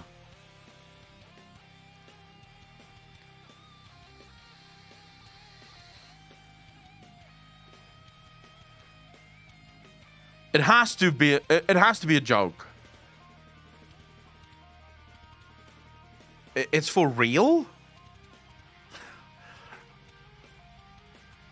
All right, let me Ted Cruz might, by the way. Those senators, they're very aware of Twitch culture. They have people that work for them that make sure that they're very aware. So Ted Cruz have done a lot of work trying to be more down with the kids. I've seen him a couple of times on like talk shows and sort of trying to hang out with YouTubers. Like he's spending a lot more time in the YouTube sphere, trying to get his name out there because he's hoping that, you know, that will increase his reach above what he can probably do in the old school media scene. So it is possible that someone like Ted Cruz would be meeting with someone like Asmongold.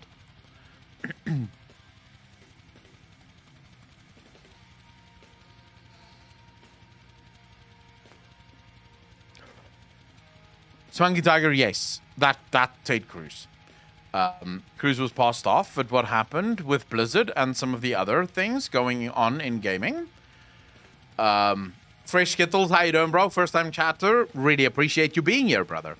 I want to be clear. I have no interest in discussing politics. I couldn't care less. You voted for Ted Cruz, good for you. You didn't vote for Ted Cruz, good for you. You didn't vote at all? Great. I love that. The other two I couldn't give two fucks about. You vote for whoever you want, and that's your job. That's your fucking business. It's got nothing to do with me. I don't want to talk about it. What I will say, and this is more to the point of what Jazz said earlier, that the mobile gaming industry have won. For now, yes. The gaming industry or the mobile gaming industry have won. But here's the thing that you don't seem to keep in mind. The markets right now is propped up on bad debt and bad decisions. Companies are worth... Look at Tesla. During the height of COVID, Tesla was worth how much? Like, billions upon billions of dollars, backed up by fucking nothing. Backed up by nothing. Tesla isn't worth the billions of dollars that people claim it is. Like, the price at which the stock for Tesla was trading was too high. Elon Musk pleaded with investors to stop paying so much for the fucking prices, for the stocks, because Elon Musk himself said, guys, my company isn't worth this many billions. It just isn't. They're selling fewer cars than any other car manufacturer in the world, right? Their Mars mission is going to be a cash sink. It's not going to make them billions of dollars, right? Because it's a personal project. It's a project that will move humanity forward, but it will not move anyone else forward, right? Or it's not going to move the budgets forward in any way, shape, or form. But, you know, that's a whole different thing. The market is propped up on stupid people doing stupid things because too many stupid people have too much money that they throw around.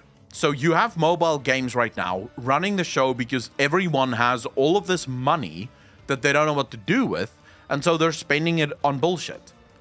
Once the economy comes crashing down, that entire business model that the mobile gaming industry was built upon is fucked. It's no longer going to work. Because when people don't have money, the only thing people are going to do is they'll be willing to spend $60 on a video game. Right? One game. They're not going to be willing to spend $60 plus then hundreds and hundreds of dollars later. Or free, but hundreds and hundreds of dollars later. So all of these mobile games are going to find themselves with, yes, a lot of people playing their games, but almost no one willing to spend money in their games. And that's where that entire market idea falls apart. So it's all just a matter of waiting.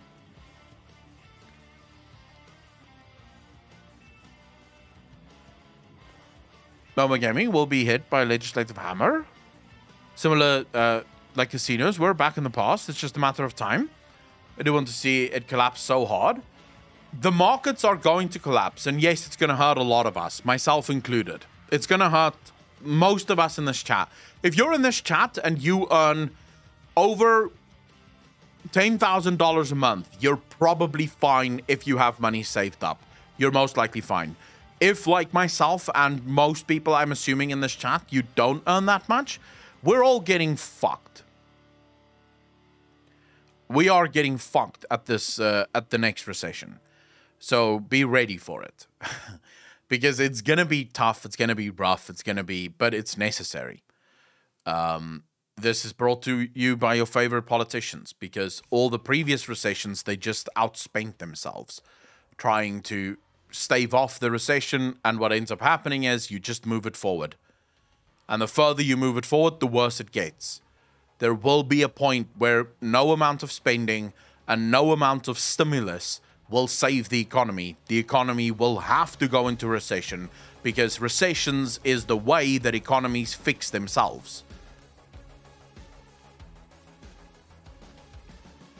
In chat, want to give me $9K a month? Fuck you, Evans. Jesus, it's my stream and you're sitting here, like, trying to grab my money for yourself? Like, first, give me $9K a fucking month, and then we can start talking about you getting your fucking $9K a month. Like, Jesus, in my stream of all places, you said you're begging, you asshole. As a disabled person in America, I'm terrified for the recession. I have no money, and the little amount I have goes all to medical. Blazing Star, I can understand your fear. Chained to election cycles, we're stuck with this for the time being. Inflation caused by spending too much always guarantees a recession. History shows this over and over. The gas and food are getting expensive. Everything's getting expensive, dude. I went to the shop yesterday, and I wanted to buy cooking oil, like normal vegetable oil. It tripled in price, bro. Tripled in price already. I stood there looking at this. I was like, how? How the fuck is this triple the price now? It's stupidly expensive, dude. For 2 liters of vegetable oil, it's like 120, 130 bucks.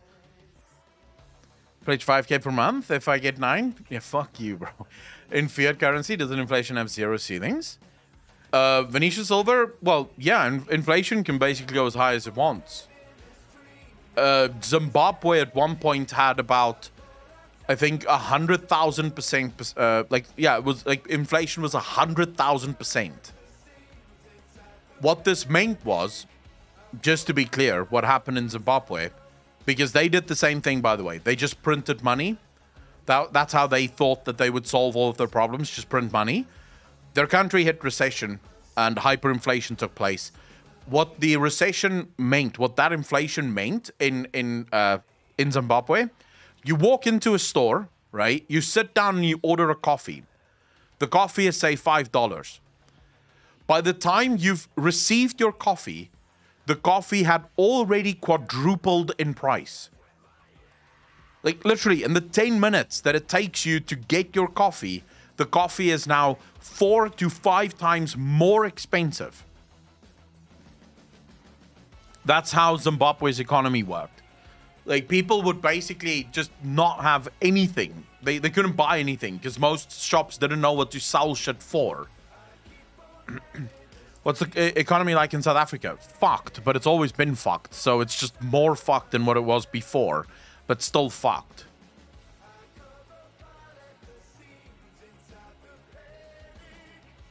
Be the man, there you go. $130 in groceries a week. It was $60 2 years ago. Shit's crazy. The Zimbabwe dollar bill in my safe. Jesus, Miku.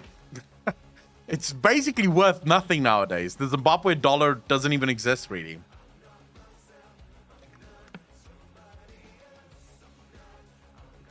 Shadow Grove, I think it's time for governments to stop interfering in the markets. Like, when a recession is going to hit, when there's bubbles in the market, allow those bubbles to happen. Because let the markets fix themselves. I don't know if new governments will do anything because you effectively have a horrible system where no president wants to be the president that resides over a recession. No president wants to be a president that resides over recessions. So what they all do is they just kick the can down the road. Just keep spending so that you stave it off, and then the next guy can deal with it. The next guy comes into power and then keep spending because the next guy should deal with this. I don't want to deal with it. Controlling the market solely is even worse, in my opinion. I never said that corporations should control the market. That's not what I said, Stolly.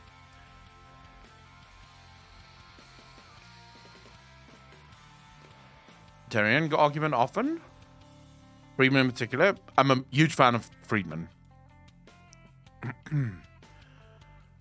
Manufacturing is also screwing the world. Most companies trying to always have just enough resources, and any bottlenecks cause massive problems. I don't know what to make of that, because maybe it is true. Maybe the whole globalization thing where everything is so connected is a massive problem. Because thanks to that interconnectivity, if one country suffers an issue, the whole world is fucked. Civilization needs to hurry up and collapse. Magendo, why the fuck would you want the collapse of the... What? Like, why? Why would you want civilization to collapse? It's gonna fucking hurt, bro. I don't want that. Like, Jesus. It collapses, no more video games, and let's be honest, most of us here would be dead within months. No. So, just, yeah, if civilization were to collapse, but I don't think we're gonna see a massive civilization collapse. That would be like worst case scenario, right? If we saw like a massive collapse of civilization. I think what is going to happen is the economies around the world is going to collapse. Games will still exist, but most people are going to be very hard pressed to have cash for anything. Now to hunt and fish, I garden. Yeah, I can hunt. I can't fish for fucking shit though. And I don't want to live like that. I don't want to live like that.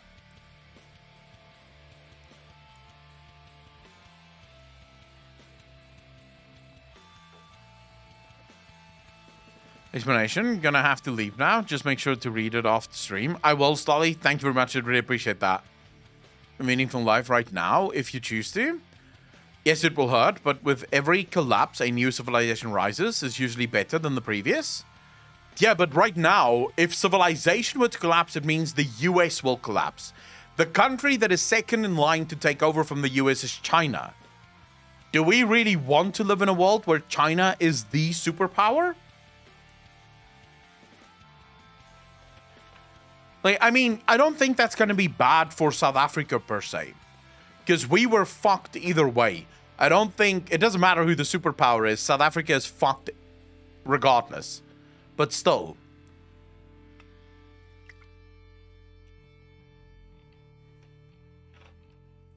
I heard China is doing pretty bad. But isn't China doing really bad because of their zero COVID policy? If they just stopped that zero COVID policy thing, they could probably turn it around rather quickly. Would it be immortal if China was in charge? I'd be more worried about the day-to-day survival. When people get desperate, they get dangerous. True. China gets a lot of hate without the cultural context. I don't think it's about China getting hate. Because, so here's the thing. The reason I don't particularly like talking about things like China and China's sort of potential rule is that there's a lot of people that struggle to differentiate between China, the government, and China, the people. I love the Chinese people. I despise their fucking government. I have no problem with Chinese people. I dislike their government deeply. And that's the only fear I have. Like, I have no problem if South Africa had an... I think actually South Africa does have an open borders policy with China. I'm pretty sure. But that wouldn't bother me at all. It's just that government that really scares the fuck out of me. The people are great. The CCP is evil. This is what we get when the dragons walk away? You think it's the dragons? So because China no longer have dragons, the government just does whatever the fuck it wants. Well, that's weird.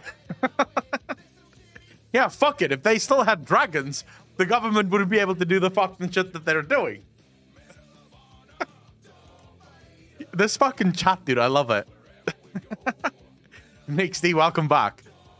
Some good news in all this horror. My boyfriend found a job after 6 weeks. He builds data centers and now works for a company that uses people's DNA to sequence out if you have cancer and what kind, all with just a couple drops of blood. Holy shit, Blazing Star, that's amazing. I'm really happy for you. Have them in check, it's true. I mean, yeah, dragons would keep them in check. With China's problems, he started all this shit. It's funny how everyone gets along well, but governments keep causing problems. Faye the Pally, that is actually something that I find really weird. Like, I think of myself, right? So I take myself and the people that I know. And I'm assuming most of you, so tell me in chat if you do not in any way, shape, or form resonate with this. I live my life. I want to wake up in the mornings. I want to have a cup of coffee or maybe a cup of tea, whatever you fancy. Maybe have some breakfast. Then I want to get to work, you know, get my work done, whatever that is, so that I can pay my bills. And then I want to maybe watch some series, play some video games, stuff like that. You know, maybe on a weekend I want to go to a bar or I want to go to a barbecue. Maybe spend some time with family, friends, the like, you know, and then just basically live my life and live a good life. Maybe once a year, go on holiday, twice if I can afford it. That'd be great. But that's basically the life that I want to live, right? Governments, for some reason, wake up and think to themselves, so who the fuck can I bomb today? If you removed government entirely from the world and somehow managed, so this is not an argument for anarchism, by the way. If you manage to keep the bad elements of society away, so if you manage to keep the criminals at bay and all of the evil people, sort of lock them up. So you did have some governmental structures, but they were locally, so localized. They didn't look at world affairs. We would probably have zero wars. Because I can't imagine myself ever waking up and thinking, you know what? I need to start a group so we can bomb some fucking country that I've never heard of. If anyone phoned me up, if like a friend phoned me up and they were like, hey, we're starting a group, we're gonna bomb Germany, I'd be like, I don't want to do that. That's a hell of a lot of work. Jesus, no, fuck that. Let's just have a barbecue and chill, bro. Like, you're talking about a lot of work. There's a lot of things that have to go into so much planning. Let's just leave that. Let's leave that. Let's just do our own thing.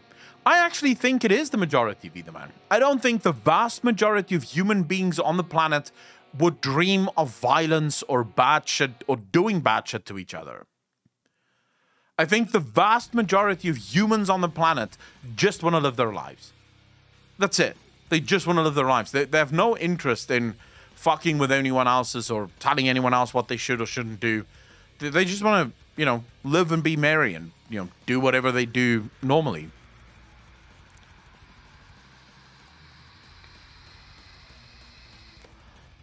Sizzle sound when I touch it. Wait, what?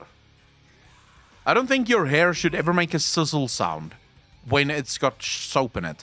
Jazz, you bastard, thanks for the prime sub. Did really appreciate that. 3 months in a row. Thank you, thank you, thank you. We momently cheered as they parade Saddam Gaddafi, etc.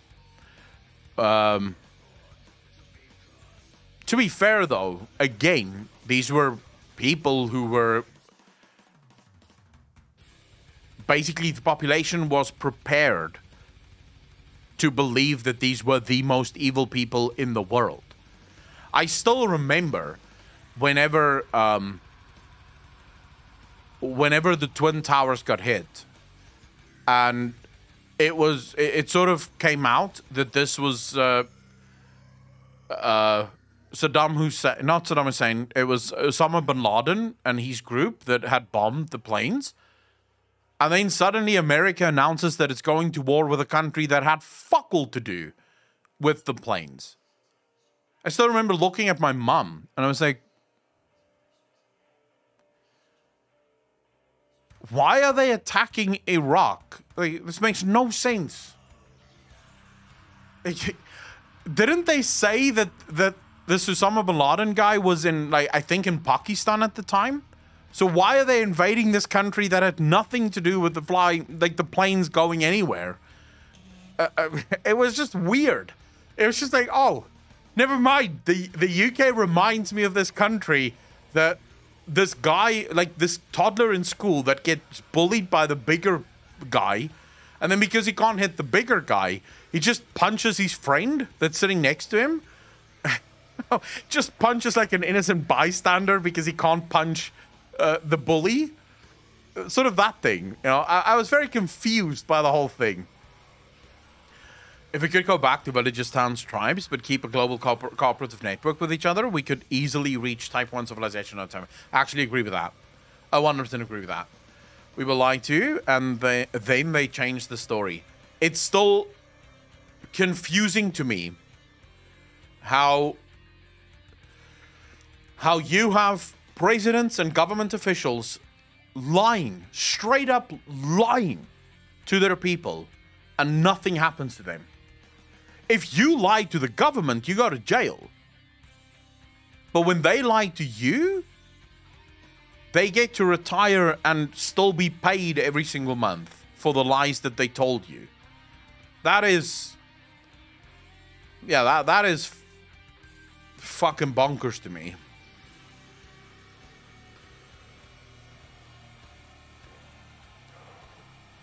Anyway. What the fuck do I know? They do indeed think it's weird that there is no punishment for government and officials lying to the public. UK Gov has been gaslighting us since Brexit. Dude, I don't know what the governments of the world is doing, but I think we can all agree on one thing. None of us like our fucking government. Is there seriously anyone in this chat that goes, no, I love my president. I love my government. Best government in the world.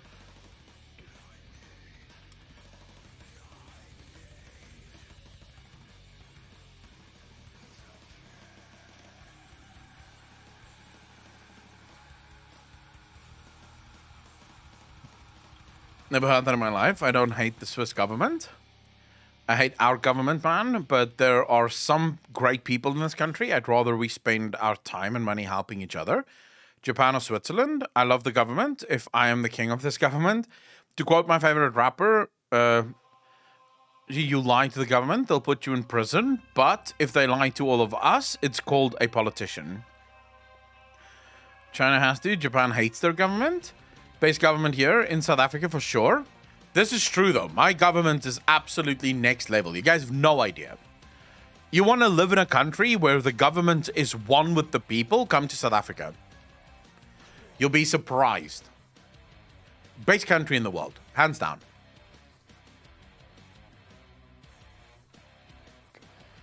I have no idea next. UK Gov is full of useless and brain-dead idiots at the moment. The other side is nothing better. Doesn't Thailand have a great government? I don't know. Like, does it? Yam times, I am not being real. If I ever say that South Africa has the best government in the world, I am trolling. Dude, half the time of the year I don't have electricity. Why would I say my government is good? I don't have electricity because of my government. So why would I think that this is a good government? Ever. Ever. It's always a troll. It's always sarcastic. Not one brain cell in the entire cabinet. Dude, there's not one brain cell in my entire government. So, you know, don't you worry about that. Like, I promise you, whatever you guys are dealing with in the first world, you have no idea. You guys, like, the things that make you angry about your governments would make us happy about ours. If our governments were doing the shit that yours were doing, we would actually think that our country was at least being run semi-fucking competently. And when I say semi, I'm saying we wouldn't be happy, but we would definitely be like, well, at least it's not as bad as it was. My first thought was like, they almost ran out of water in their biggest city. No, we didn't. No. So the biggest city that we have in South Africa is a city by the name of Johannesburg. They've never had, I'm pretty sure they've never had real water problems. They've had areas that had water problems, but that was due to piping and shit like that. The city that almost ran out of water was Cape Town. They managed to fix that within like a year. The next city that is now basically without water is Port Elizabeth. First world countries just make up problems because they're bored. If we didn't have electricity in the US for any amount of time, people would literally riot. No one riots here because it's too fucking dark out to riot.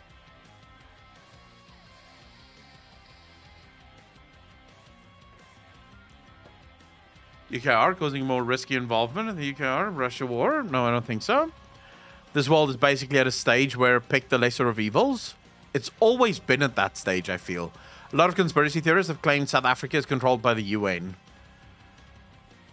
I don't know. If so, then the UN are a bunch of morons. Because why would they be so bad at running things? We were bored and crazy here in America, so we would 100% riot without our electronics. I guess the reason South Africans don't riot is because we know it won't help. I mean, we've begged the government to fix things. We have begged the government to move electricity to the private sector so that companies can actually provide electricity to the fucking country. And none of that has happened. Even now that the country is basically on the verge of complete blackouts, none of it's happening. The government still wants to control every single element of the electrical grid.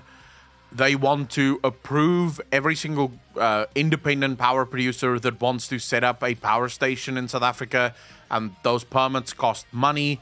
And meanwhile, South Africa is on its knees. So what sucks here in California is the power company will turn off a giant chunk of the state because of how dry it is and high winds, and it will shut off for 3 to 4 days at a time. Jesus.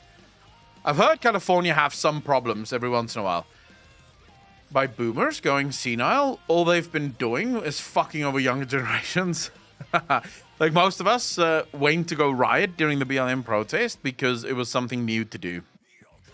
You see, I would never go riot for anything.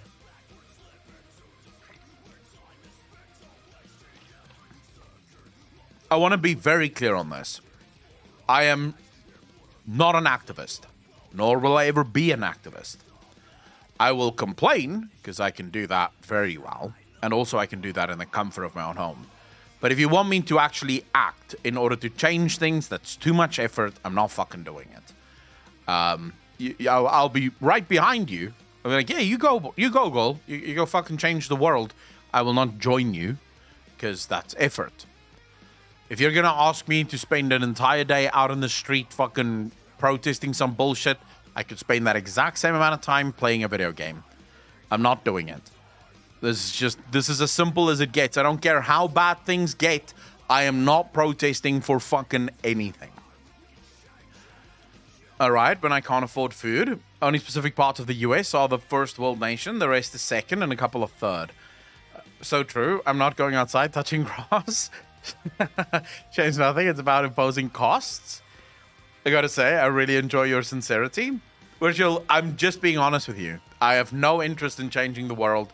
I have an interest in complaining about the world, but not in changing it. It's not my job. And also, I can't be asked. Same with video games. I don't want to work for Blizzard. I don't want to fix the game. I just want to complain about it. Why on earth would I go outside? There are people out there. I kind of like people. Today, I went to the shop. And dude, today was one of those days where I hated the fact that I only eat meat. Because I walked into the store. And they had pancakes, what you guys would call crepes. But South African pancakes, like proper pancakes. Not the US pancake that's thick and fluffy. Proper pancakes. We call them crepes. You guys... Oh, you call them crepes, we call them pancakes. But they had pancakes. The entire fucking store stank of these pancakes. And when I say stank, I mean in a good way. Like you could smell them all over the store. Beautiful pancakes with sugar and cinnamon just rolled up, and the sugar and the cinnamon melting into the pancake. It was like, oh my fuck. I have crepes more than our pancakes. Crepes is amazing. Pannenkoek, kan jy vind dit is die beste? Scythius, absolutely. And I think I disagree. I think it's every person's obligation as a human being to try and progress humanity forward. I do. I stream most days. This is my contribution to society. As soon as you guys come back from changing the world, I entertain you for a couple of hours, make you forget about the outside world, and then, you know, send you off your way to go change the world again. That's the best I can do. So you beat this face on one of your YouTube thumbnails recently, and it has scared me twice now. Yeah, I don't look good without a beard. I look sick without a beard.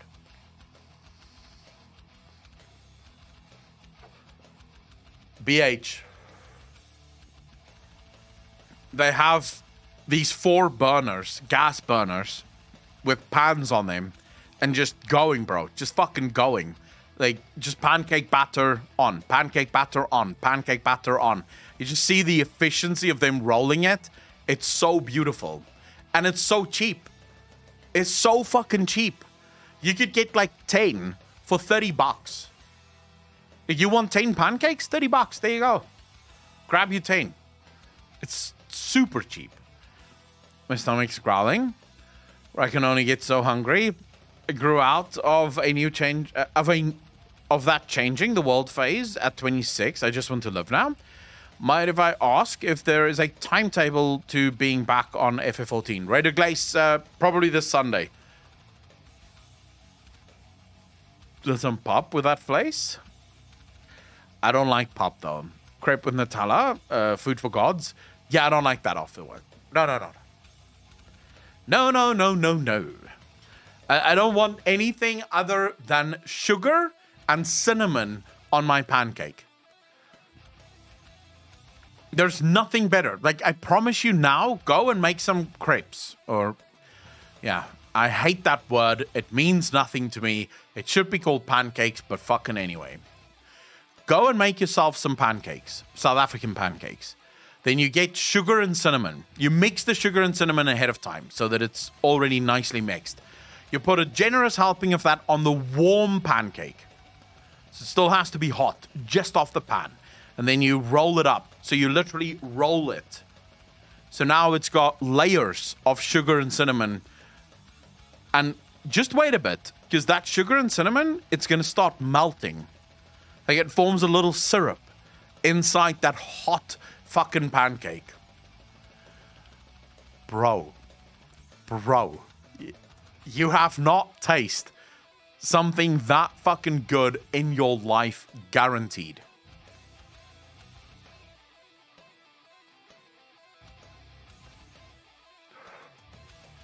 Occasionally, toss in some vanilla into the mix. Savory is the way to go, like Chicken a la King, or so many different things.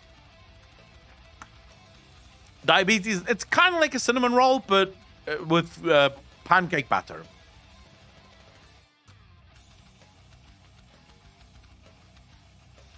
Sausage and mayo and peaches in it. So you could do, if you wanted to have it for dinner or something, you could do savory pancakes. But usually savory pancakes is like a hot dog, or what we call a Vienna, what you guys call hot dogs. So you take a hot dog with some white sauce, some cheese, and you roll that in the pancake. That's also pretty good, but not as good as the sugar and cinnamon. You guys don't know what the fuck is nice. Like, seriously. Crepes are just weird people pancake. American pancakes are 10,000% better. Slander, what the fuck are you talking about? So, okay, just to be clear, there's nothing wrong with, well, a flapjack. That's what we call it here. We don't call it a pancake because a pancake is thin. But a flapjack, okay? There's nothing wrong with flapjacks. But flapjacks are nowhere near as good as pancakes. Nowhere near. It's not even a fucking competition. Rashanok, thank you so much for the what's up. Did really appreciate that. 23 months in a row. Thank you, thank you, thank you. And yeah, you're almost at the 2-year mark, bro. Very happy to have you here. Till you have a good mutton curry bunny chow. Do you already know? I'm not a big fan of bunny chows, though.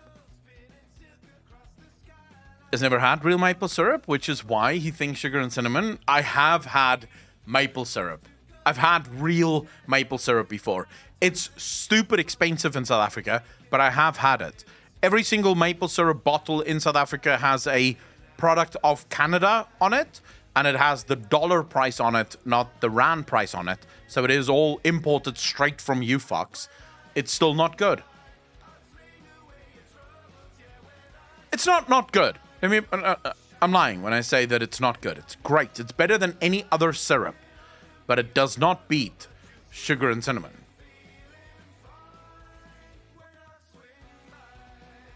It's imported from you fucks? Yeah, of course it's imported from you assholes. We don't make it here. We don't make maple syrup in South Africa. I don't think the trees could even grow here. Maple syrup is not as good as people make it out to be. I would say it's definitely better than normal syrup. Like, normal golden syrup is not that great. Traditional syrup, very sweet. Too sweet, almost. Unless it's on a waffle, then it's alright. But maple syrup is definitely, of all the syrups, it is the best. Ruining the taste buds, clearly. Look, you Canadians have some weird tastes. I'm not gonna lie. I don't know where the fuck you guys came from, just to be honest. Because you have basically the same history as the Americans, and yet somehow your tastes are wacky. You like weird things, like poutine. Who the fuck wants poutine? That's not a thing. Just because you pretend it's some sort of real cool fucking thing to eat doesn't make it a real cool thing to eat, by the way. It's just chips with gravy. It's like what you eat when you're poor as fuck. It's not a delicacy. You can't call it a delicacy. No one gives a shit about that crap. In fact, loaded fries are better, in all fairness. So, look, just to be clear. Canada is too weird to really be considered an actual country. You like weird things, and that means that you're not really a country. You might actually be more fictional than Australia, and Australia is absolutely made up. But Canada might also be made up. Flag is a leaf. Canadian, I live in Pacific Northwest, which I guess is just America, Canada. My God, man, you're leaving off the best part. The cheese curds. I don't even know what the fuck cheese curds are. Just potatoes with some sauce, sorry. And cheese curds. Petite is beautiful, Akko, you heathen.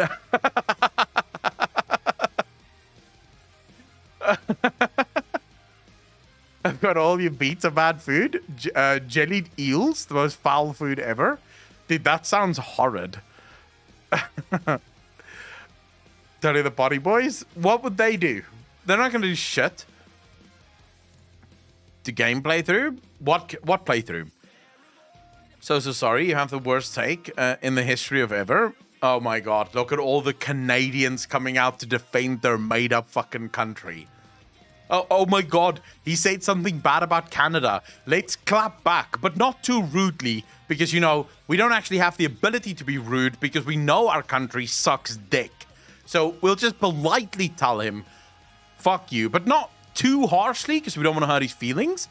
But politely we'll tell him, hey, that wasn't very nice. Stop saying bad things about our country. Guys, you scare no one. You're fucking Canada. Like, please. I'm not even a country, and I could probably start a war with Canada and be fine. Because you guys would just apologize for the fact that I got angry at you. So it's all good. Don't worry about it. You guys do not intimidate any of us. Canada's a joke. Just live with it. Please politely go to heck. Those are not fucking true Canadians. They are not apologizing for their shitty country. Oh my God, is that from Guam? This hurt me. Petite is tasty, but Canada the lamest of cheese. Anyone that starts a war with Canada would be ended. How? What would you do? You're gonna build a wall and make us pay for it? Dude, we're broke. There's no way. Live to Canada, but they don't want my sick ass. I wouldn't live in Canada. You know how to piss off Canadians? This their favorite hockey teams? Dude, hockey is not a real sport.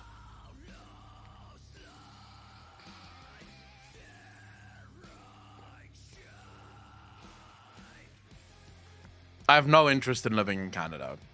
None whatsoever.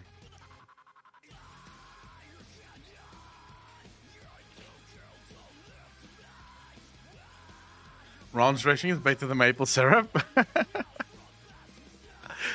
Look, hockey is not a real sport.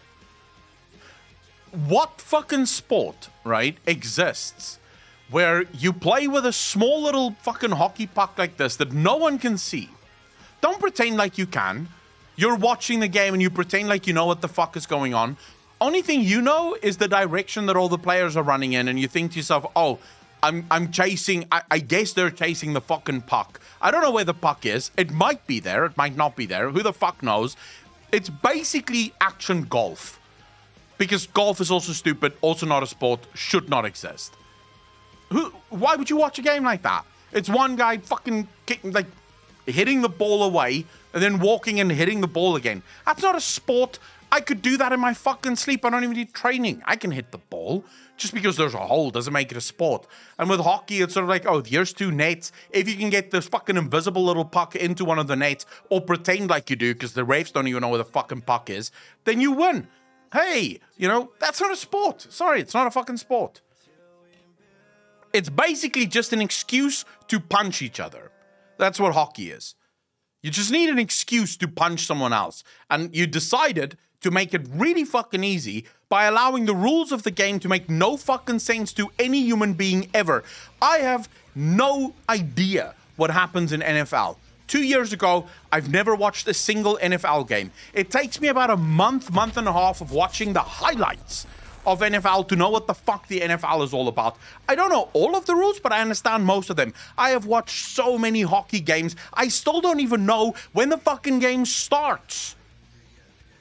I don't even know what's the rules around this. Do you hit the puck? From where can you hit the puck? No one fucking knows. Faye the Pally, thank you for the 5 gifted subs. Really appreciate that. Proof that I am not lying. Other people are agreeing with it. Can we get some hearts in chat? Thank you, thank you, thank you. Hockey is so much less complicated than football, dude. Yeah, because no one understands it. The refs basically probably just make up the fucking rules on the day. Because there doesn't seem to be any rules. You can do this, you can do that, you can do basically whatever, and then the ref decides, fuck that, that was too much. Go to the box for 2 minutes. Why did he go to the box? What was the fucking point there? No one knows. The refs don't even tell you what he did wrong. They just give you a penalty. One of the only sports I've ever heard in my life where you are allowed to just punch each other for a bit. The refs don't do anything. They just fucking stand there and watch. That seems to be, by the way, the only time the crowd gets involved. For the rest of it, the crowd's going, where the fuck's the puck? Then as soon as people start hitting each other, people's like, oh my god, a cheap boxing match. Let's fucking go. And then they go to the box for 2 minutes. Don't understand what the box is for. Because people can go to the box for all sorts of reasons, not just punching each other, although most people seem to go to the box for punching each other. But it's also not even permanent. Like, you go to the box for 2 minutes, get out, start punching people again. How does that game make sense? What about that fucking game makes sense? As an American, I love to watch the NFL, but I also root for a team. I'm more invested as a fan. I could see if you're not invested in the sport. I have no idea. Eddie, thank you so much for doing something. Really appreciate that. 7 months in a row. Thank you, thank you, thank you. Back on the hockey segment needs to be a highlight. Dude, hockey is effectively just cheap boxing. That is what it is. If you're too fucking poor to pay to go watch a boxing match, you buy a ticket to go watch the hockey. Because it seems to be the only time where the whole crowd knows what the fuck is going on. They know that two people are beating the shit out of each other. Fair boxing with a dull scythe in your hand. Oh man, this rant on ice hockey is almost as bad as last Pyromancer moment. Prove me fucking wrong. Explain cricket. Cricket is the easiest game in the world. What is there to explain? What do you possibly need to know about cricket? You forget, I live in South Africa. We play cricket as kids. We grow up with cricket. Cricket is like the third biggest sport in South Africa. Cricket is a sport. It takes actual skill. Because there, you can actually see the ball. Because the ball is red. It makes sense. Is a bat, a ball, and a tree. Easy peasy. True. Cricket. The second is rugby. Smiley. If man pretends he's being athletic equals cricket. Neither is league. Oh, look at cricket. Hitting a ball with a flat stick. Dude, a ball that's being thrown at you at speed. Hitting that. Dude, it's still better than hockey. No, the number one sport in South Africa is soccer. And yes, in South Africa, we do call it soccer. We don't call it football. It's soccer. Played rugby in college. Toughest motherfuckers I've ever met. I as a kid, almost every, like, at least in my schools, all of the schools that I've been to, every kid from the age of, like, 6 plays rugby. Holy Steve, cricket is a good sport for poor communities. Just needs sticks and bad athletes. I'll be honest with you, I don't like cricket. I find cricket incredibly boring. Like, incredibly boring. I do know the rules of cricket because I play cricket. Playing cricket is kind of fun. Watching it, it's like watching fucking paint dry. Yeah, I'm not a huge fan of cricket either. Okay, you know what? Fuck it. All right, Canadians, you've got me. Hockey is as bad as cricket. There you go. You're happy now? So it's not just your sports that's bad. Cricket is also fucking shit. Outside of that, I don't think you have a leg to stand on. 10-year-old still has all his teeth, cross his fingers. Are playthroughs with YouTubers in them okay or no commentary? Nixty, do you want me to react to a playthrough or do you just want me to watch a playthrough?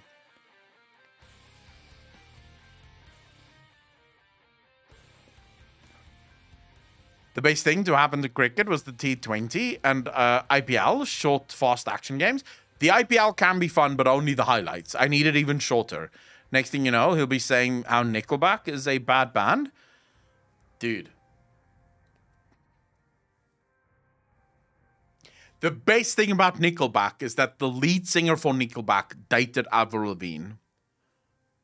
And she's kind of hot. That's it. Nickelback is a bad band. There's nothing, like, there is nothing redeemable. What is sad is that Imagine Dragons have now become the new Nickelback. Because Imagine Dragons used to be kind of cool. Wins, you fucking bastard, with the 5 community subs. Did really appreciate that. Can we get some hearts in chat? Thank you, thank you, thank you. No. Avril Lavigne is hot, bro.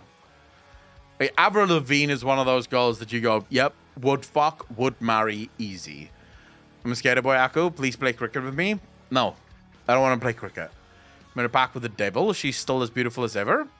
Avril Lavigne is stupidly hot, dude. The reason they called the game cricket is because the only thing you can hear during the game are the crickets. Marilyn Manson in 1998, Rock is Dead, then Nickelback comes out. Oh my god. But Akko, look at this photograph. Oh, dude. Do not start quoting Nickelback. I don't want to hear it. It's bad. Hidden Citizens, all good things. The problem with Nickelback, so the interesting thing about Nickelback, I guess, it's not that Nickelback has bad music, because they don't actually have bad music. Their music isn't great if you're into metal or like proper rock. Obviously, Nickelback isn't the best. The problem is that Nickelback just became completely, what's the English word for it? Like, commercial? Like, they became super commercial. You could literally go nowhere without constantly hearing Nickelback. Every radio station would just be playing Nickelback songs. Every fucking mall I remember when Nickelback was a thing, every mall you walk into would have, look at these photographs, just fucking blasting over the audio system. It was just, it wasn't good. The whole point of rock and metal, it's always been sort of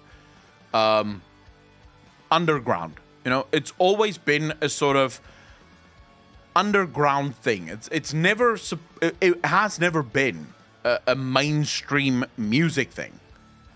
It's always been more underground, and they try to turn it into this sort of punk rock without being punk. So it was just bland.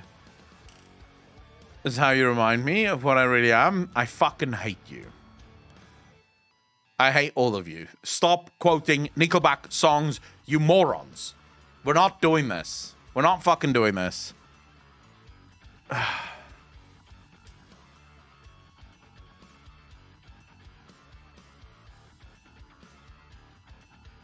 Stop quoting Nickelback songs. This is not the way. You're gonna scare off all my viewers. You're gonna scare off the fucking viewers, you assholes. Like, what happens if a new fuck comes in here? They're like, oh my god, let's go check out this Akalon guy. And then they see you guys just blasting out Nickelback lyrics. And they're like, oh no, I better leave here. This could be weird. These guys are clearly in some cult.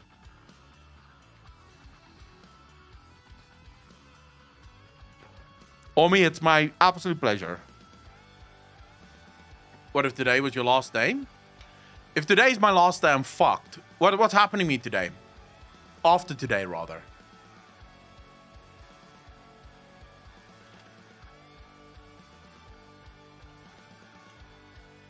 God forbid. Not gonna lie, almost did Nickelback, gives me PTSD. Kraken original, how you doing, brother? Thanks for the first time chat. Really appreciate you being here, bro. Okay, he doesn't know that song. I have no idea what that song is. I don't know Nickelback songs. I know the Photograph one, and I'm trying to remember if there's another one that I know of Nickelback. Basically, just the Photograph one. When I think of Nickelback, I just think of... I'm not reading that. Fuck that. So where are you when I need someone to? Why can't we just, like, maybe talk about, like, cool bands? Like, Linkin Park, for example. Now, there is a cool fucking band. Some Slipknot, maybe. If you really want to go a little bit more darker than Linkin Park. Queen. If you want to go a bit more camp, but still one of the greatest bands that ever lived. Queen, Freddie Mercury. We could talk about that as well. We could even spend some fucking time talking about Avril Lavigne. I wouldn't mind that. But why do we have to talk about fucking Nickelback? This makes no sense. Kraken, you bastard. Thanks for the deal and stuff. Did really appreciate that. Welcome to the most degenerate chat on Twitch. Thank you, thank you, thank you. Very much appreciated, brother. Linkin Park of the past, yes, now. Well, Linkin Park now no longer exists, do they? Chester's dead. Is there a replacement singer for Linkin Park? Oh, Five Finger Death Punch, yeah. Five Finger Death Punch, probably like one of my favorite bands. Gotta do it. You helped me get through the workday. Love the videos, man. Dude, it's my absolute pleasure. Thank you for the support. Hope he hasn't done any new music. I prefer that. I kind of do, but they no longer do the same music. Linkin Park died with the fifth Transformers movie soundtrack. I'm a huge fan of Linkin Park. It's one of the few bands that I bought every single one of their albums, and I know most of their songs off by heart. Most, not all, especially like the newest stuff, I don't know that well. But like all of their older music, I at one point knew every single lyric of every single song on every single album. Original drummer, Rip Joey Jordanson. Officially, they are on a hiatus. Yeah, but they should just never return. Out of respect for Chester Bennington, if the band members wanted to start something new, call it something else. My background sound when grinding on old MMOs.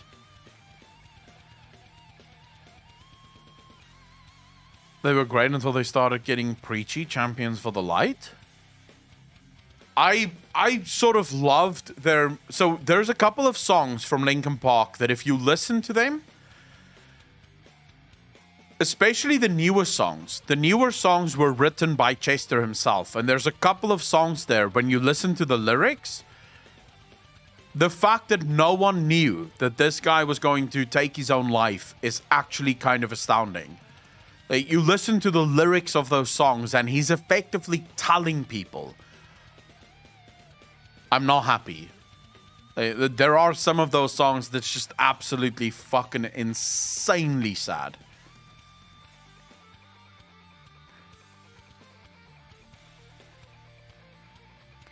Nixty, what's the response? Have you played Metal Hellsinger demo? No. I don't know what that is. Millennial Queen. It perfectly captures our generation. I love fucking Linkin Park. I think Linkin Park...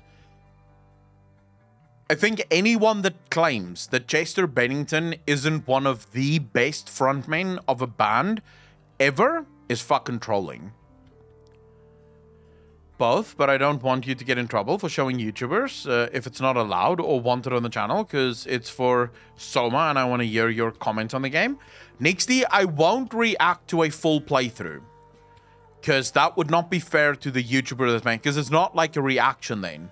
That would then be me sort of just literally stealing his content and watching it, because there wouldn't be anything that I could say about his playthrough that anyone else wouldn't be able to just see while watching, right? So I don't ever react to playthroughs of games. I would rather play the game myself than sort of react to a playthrough of it. It's like Doom game with metal music playing and you kill shit with the rhythm of the song. Yeah, I have no idea what that is. I don't like Freddie Mercury was good. Let's give respect where it's due. Freddie Mercury, his voice was incredible. But Chester Bennington's voice was just as incredible. And his screams were fucking legendary, dude.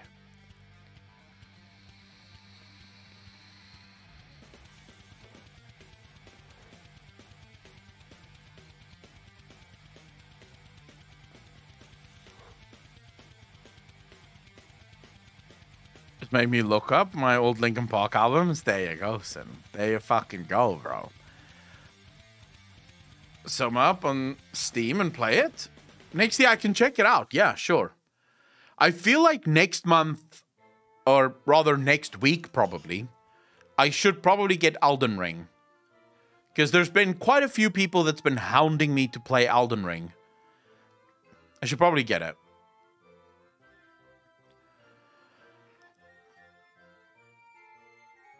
Linkin Park albums are S tier. All of the Linkin Park albums are S tier. I told my sister, if you get a boyfriend who doesn't like Pantera, you found a girlfriend. And what did she say? Very interesting. I'm not great at those games. Just FYI. Metallica into Sandman chat. Oh my god. Such a good fucking song. In the next 2 weeks is Monster Hunter Sunbreak, boys. I'm excited. I don't play Monster Hunter, so I have no idea. Likes Pantera? Well, there you go. I don't like Pantera. I don't like scream metal at all. Yeah, I'm not huge on... Slipknot is about as scream as I like it. Because they're still singing, and I can still hear the words. I can still hear the lyrics. But when it comes to those bands just fucking scream every single thing, that annoys me. Because I can't hear shit. You're just screaming, bro. Always scream. His voice was actually beautiful. Someone called Rurikon and convinced this man to give it a shot. His voice was crazy, though. I forget the official lingo, but his ability to basically sing 2 levels at once. Dude, that guy was insane. Amonomov?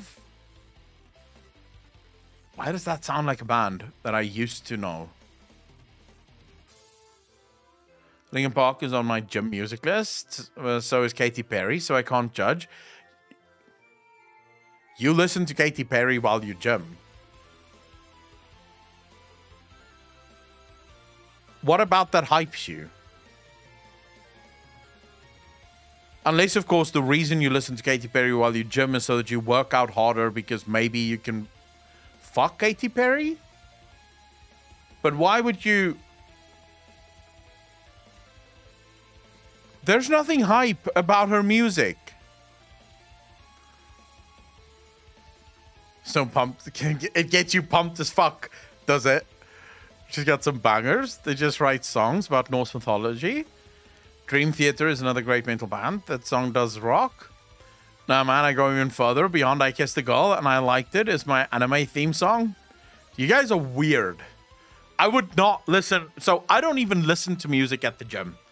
I have earphones. Like, I have whatever the fuck the Android version of AirPods is. I have those. I've never used them.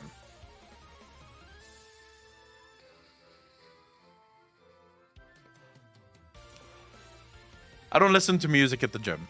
I just go into the gym. They play music on the fucking like speaker system. That's the music that's there. I sit there and I think. I don't want music blasting my ears. I just want to think. And do sexy male voices in her headphones while working out. Confirmed. The VPA matches my jogging, but so does Blink-182 and Green Day. Green Day is a pretty decent band. Blink-182 was good, but not that great.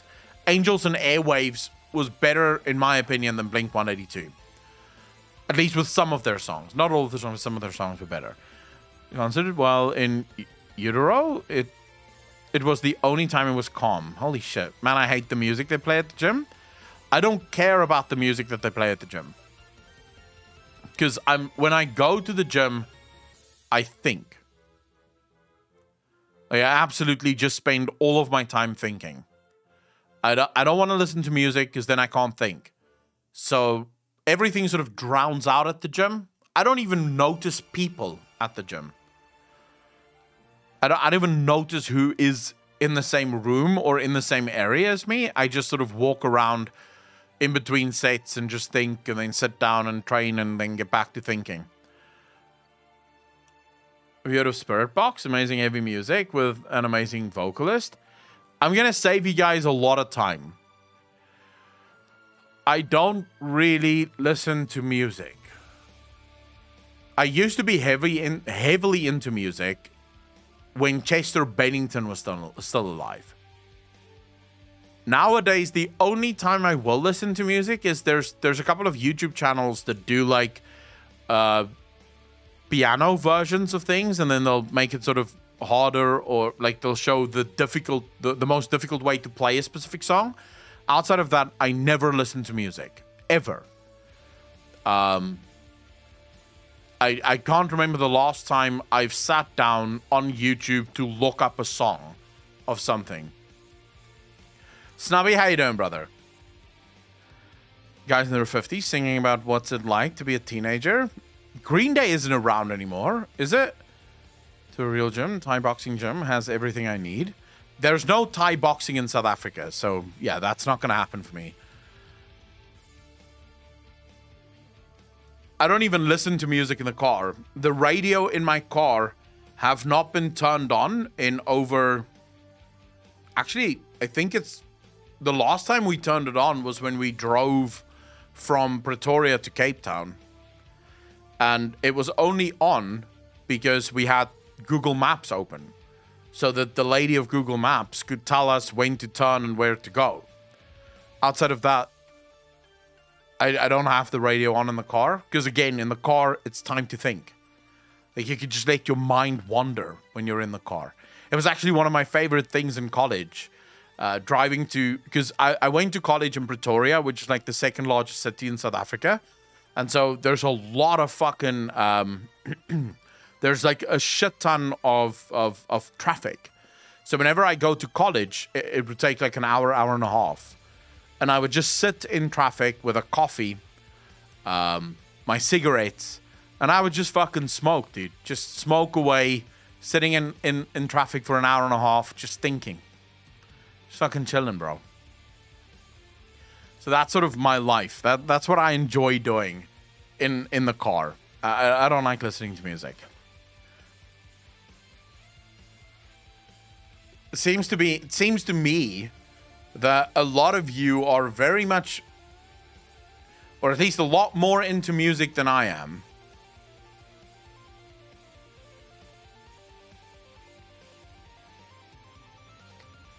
No, what Aussie and the Trucker story? That seems like a weird fucking story. What are you talking about?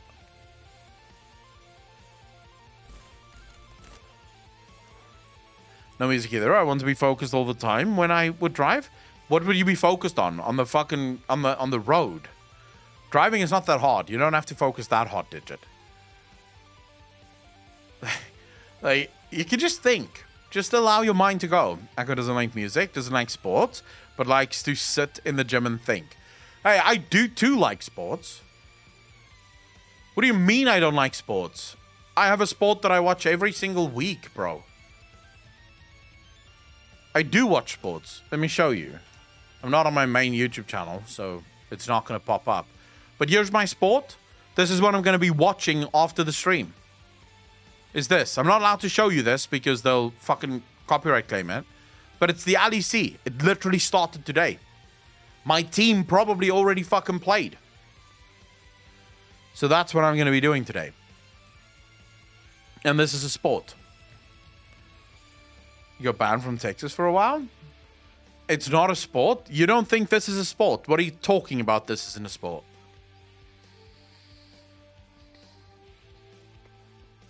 It's League of Legends. And it's an esport. Of course it's a fucking sport. I'm looking forward to it as well. It's one of the greatest sports you can ever watch. I don't play League. I watch League. I don't play it anymore. If chess can be a sport, everything can be a sport. True. League of Legends is not a sport. Esports is a scam. Mike, shut the fuck up, you Canadian bastard. What do you know? You live in Canada and you think your country matters. So your opinion is of no concern to me.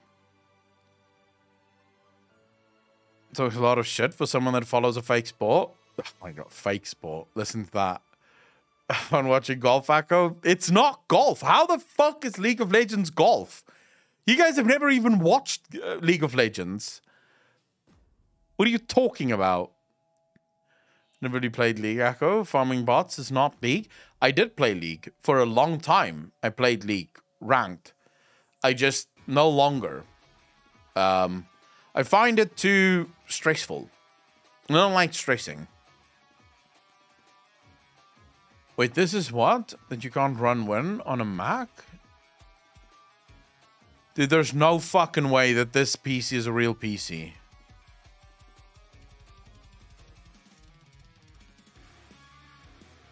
This has to be fake.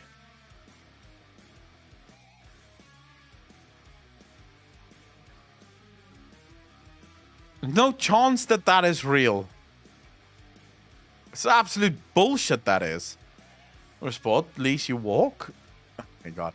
Do yourselves a favor and watch League of Legends. Just watch the LEC, the League of Legends Championships, and then tell me it's not a fucking sport. It's one of the most interesting and fun things you can ever watch. It's all about strategy. It's all about planning. It's all about skill. It is fucking brilliant. I mean, I'm very into sports and gaming, but I do not consider esports to be an actual sport. A sport requires exerting yourself physically. Dude, it doesn't, though. So you exert yourself when you play fucking golf? Oh, yeah, I can't remember. Like, last time I watched golf, the guy was sweating his balls off. Hey, please. With Akko, the amount of time the teams put on is on par with sports. If I wanted to go watch skill, I'd watch poker. Yeah, because that has nothing to do with luck, right? It's all about trying to blank out the toxic community, if one can even call that a community. It's not a fucking community. I don't know, two things about League. Tristana is fun, and HOTS is more fun. HOTS is definitely not more fun than League. Absolutely not. Captain Hungry Spy, you bastards. Thanks for the T-What's update. Really appreciate that. 7 months in a row, you guys are far too fucking kind. What's Dragon's Dogma? I saw people freaking out about this game. What is this? ここで私たちから大事なお知らせがあります。お待たせしました。ドラゴンズドグマ2作ってます。楽しんでもらえるゲームをスタッフ一同頑張って作っています。ご期待ください。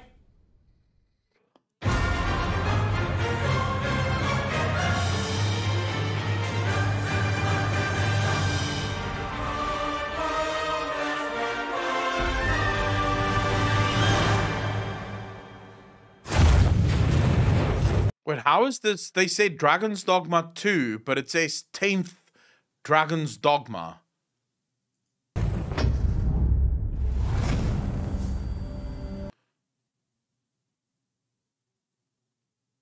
Oh, that's all they announced. Just right there at the end. The last second of it.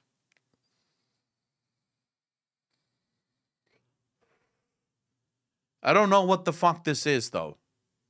So... you guys said it's Dark Devil May Cry mixed with Dark Souls. And I'm assuming all you like Alden Ring fans, Dark Soul fans can't fucking wait for this. Like, this is the game to kick off all other games, right?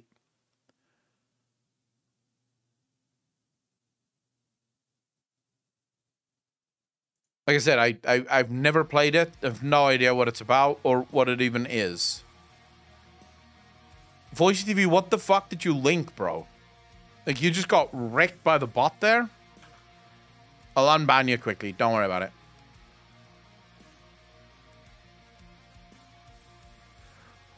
Make the game good. It's way easier than any Souls game. It's nice.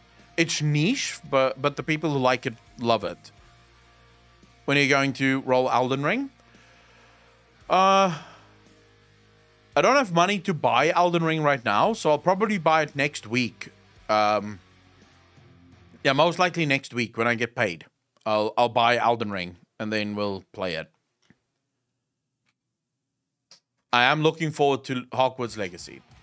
This is true.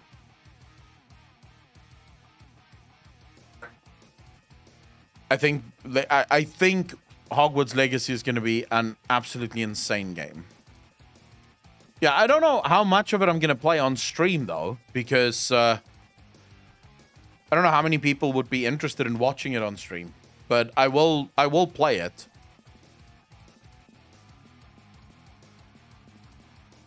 Is Alden Ring really that hard, though? I've heard from a bunch of people that Alden Ring isn't even that hard.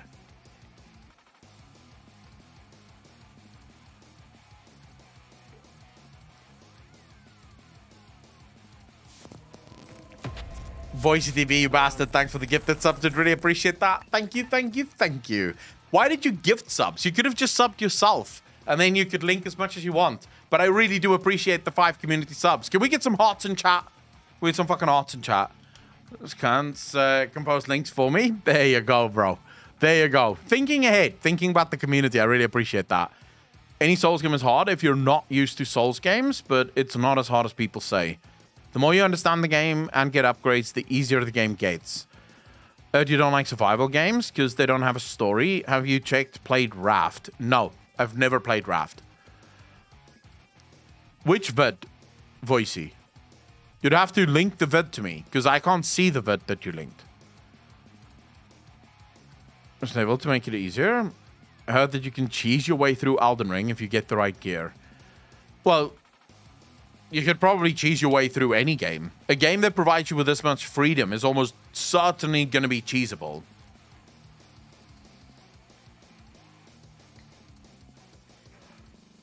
How far did I get in Subnautica? Not far. So I quit playing Subnautica when I realized that at some point I'm going to have to deal with the Titan creatures. And they scared the fuck out of me, so I just decided, no. I can't give individual people link permission. Like, link permissions can only really be provided to an entire class of people. And so followers can't link, but you can link in Discord. So, Voicey, if you want, link it to me in Discord, and I can watch it there. I hate horror games. Ah, Swatter. I have to get back into that game as well.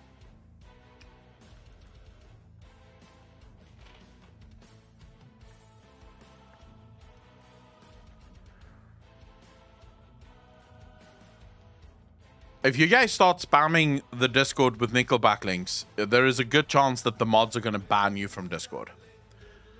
Apocalypse, how you doing, bro? There you go. Apocalypse fixed it for you. So, Voicey, you can actually link now. Apocalypse gave you the rights to do so. Alright, what's this? I hate when my fucking YouTube doesn't load.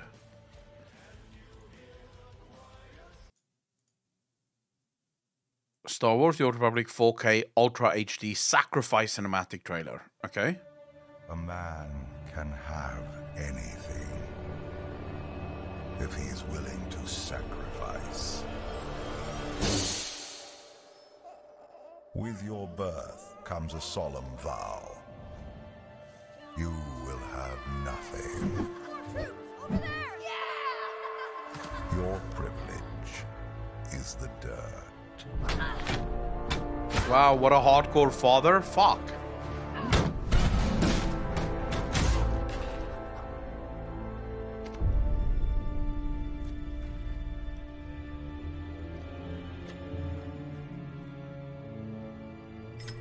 In the darkness, only ambition will guide you.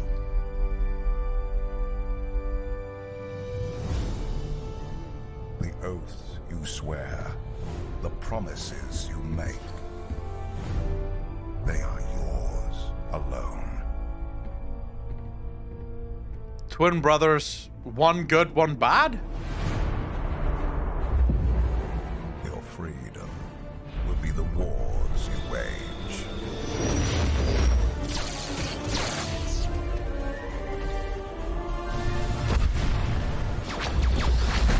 Your birthright, the losses you suffer.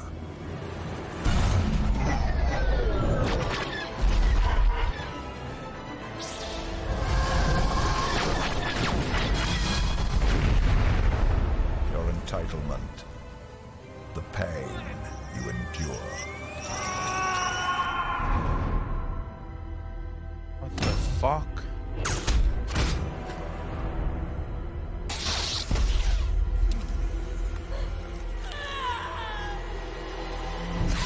And And when darkness finds you.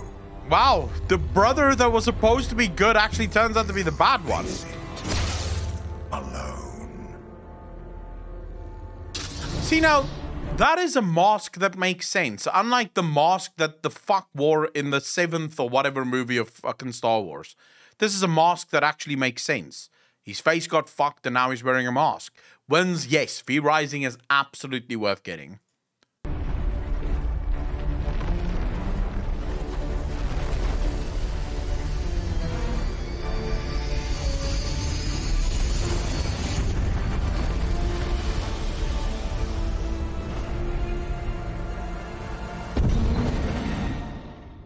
Fucking badass, dude.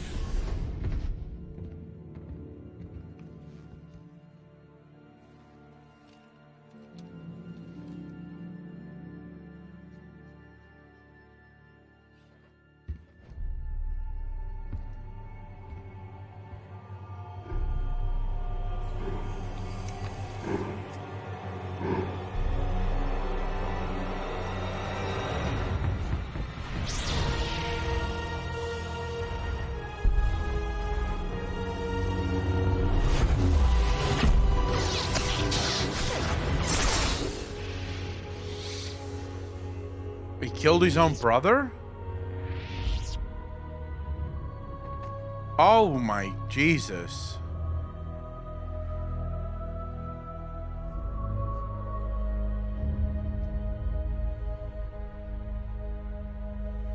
Dude, this is rough.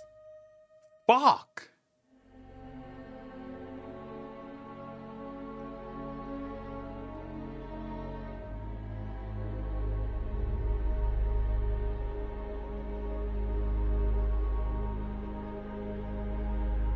Come with me, son.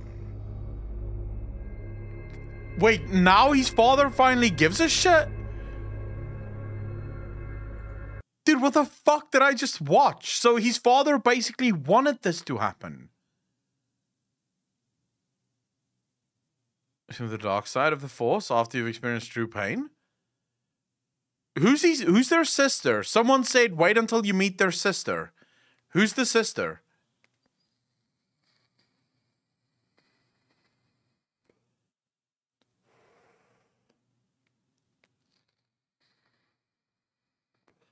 Is there a cinematic? Is it this video? So if I click on this one, we get the sister. Hope. All right, let's watch this. So which one is it then? Which is the sister? Someone needs to link this shit to me because I have no fucking idea. If we go back to this one.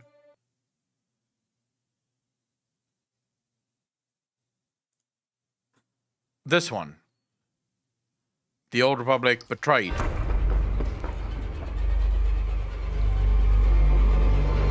Yeah. Alright, let's see.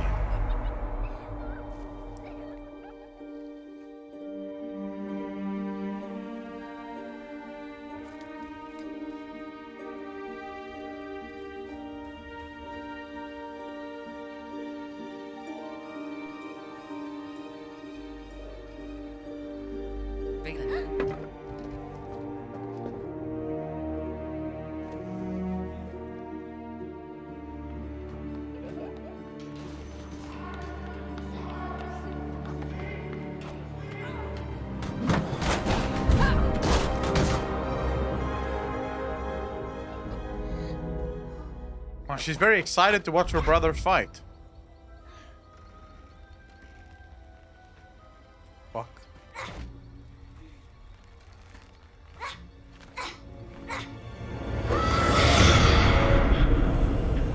Jesus.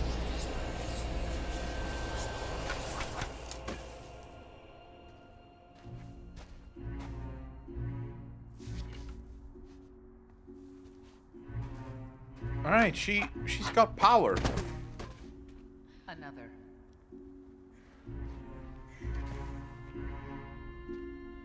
So wait, did these people just Fight.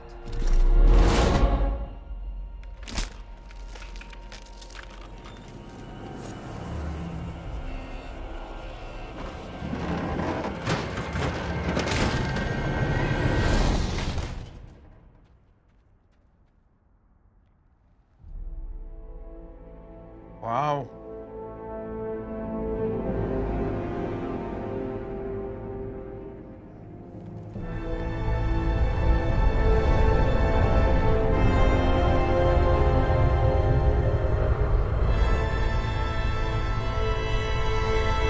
Oh my god, dude.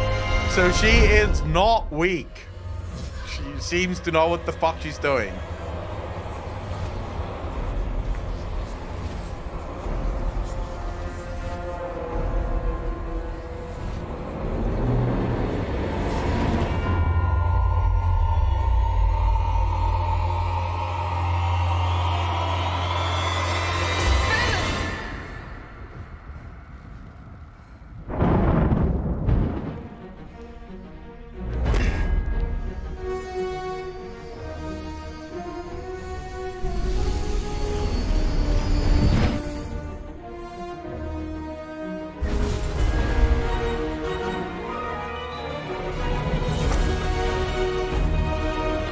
She's stealing your daughter? I think her daughter's gonna kill her.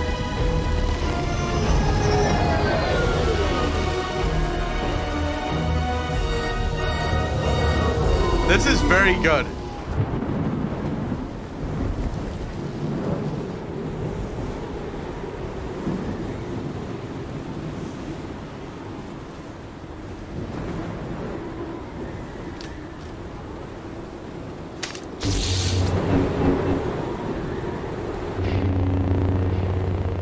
Well, it's go time. Let's fucking do this. Stay behind me.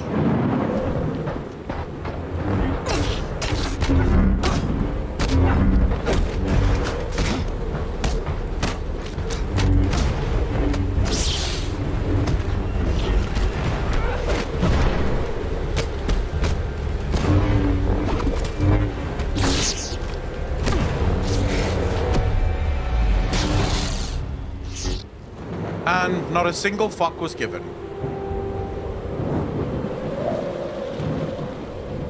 Valen, come on.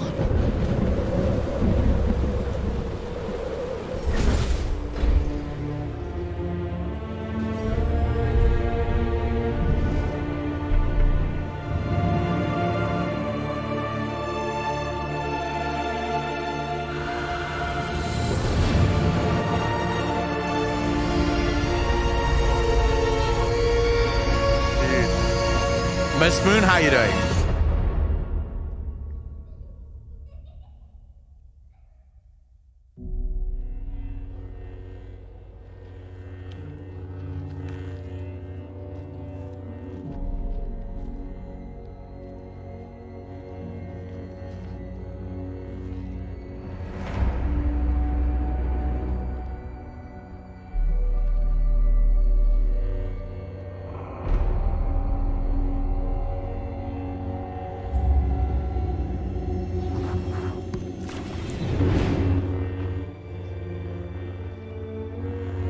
She won't fight her own mother, will she?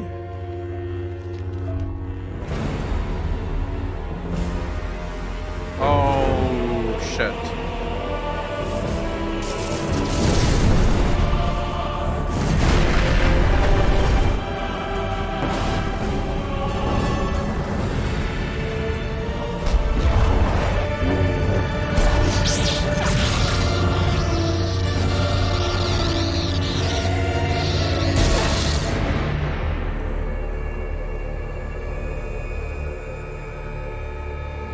Dude, how is it that Star Wars The Old Republic gets the lore this good? If you haven't watched the cinematics before, you got to watch the others. YouTube Swat to Return, Hope Deceived. In that order, each one. I think we've already watched those ones specifically. Because people selected it previously. Gave me like a bunch of shit to watch. I just... Like, how is it that Star Wars The Old Republic gets the lore to the point where I'm hyped for it. Like, it's actually worthwhile, and Disney just completely fucking wanked it. It's not that hard. Just do this. It's brilliant. I would watch a movie with these two brothers and the sister. Like, 100% would I watch a movie about them.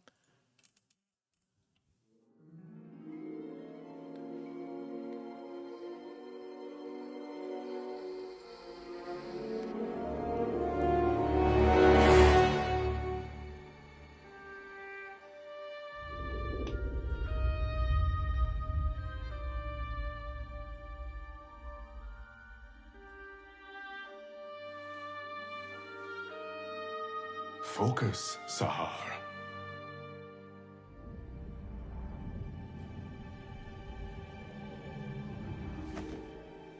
I did it! Did you see? Wow.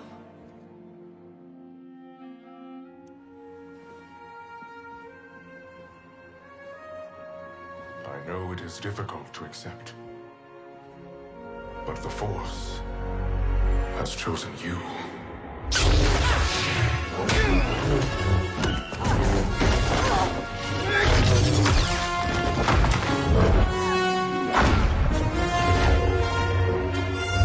Wow, fucking OP.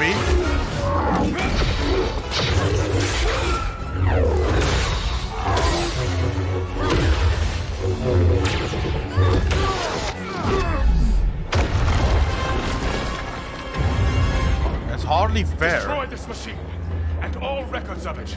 Yes, Master Orr.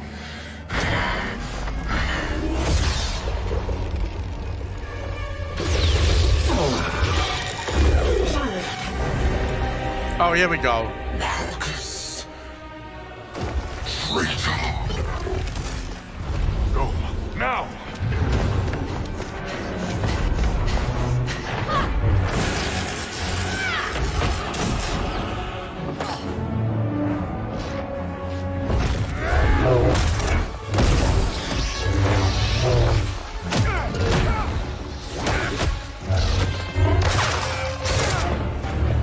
Dude, what the fuck? Sahar?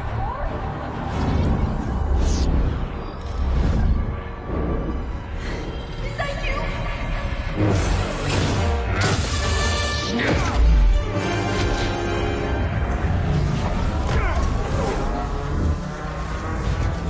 You're too late, Marcus.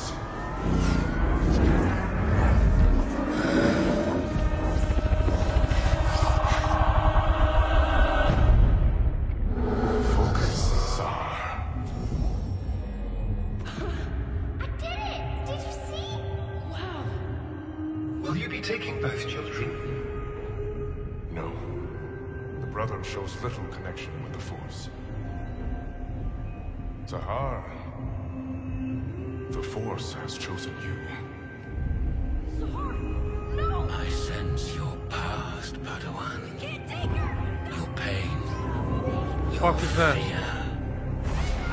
This is how the Sith and Jedi maintain control. Revealing the ways of the Force to some, and keeping it from others. Sahar! Don't listen to him! How many were left behind? So that the Jedi could play God.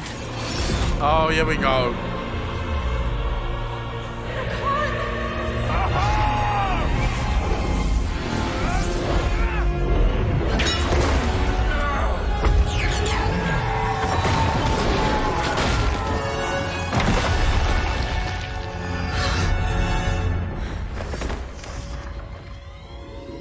Well, well, well. I think her eyes are about to turn red, bro. Now give it to me. You could have saved my brother. What? Was I chosen by the Force? Or you? Now's not the time. Do you know what it is your master just destroyed?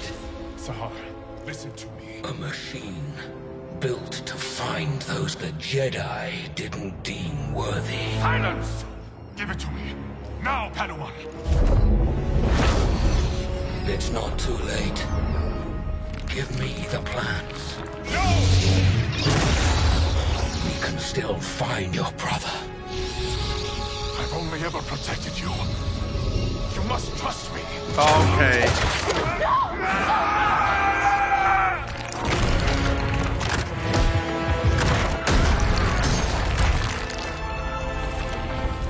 Very well. Sahar. I'm sorry.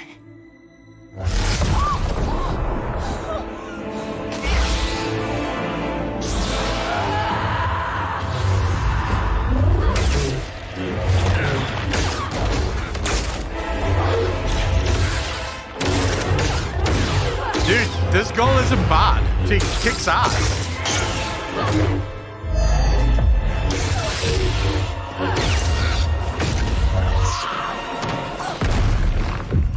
All your life you've been in a cage, Padawan.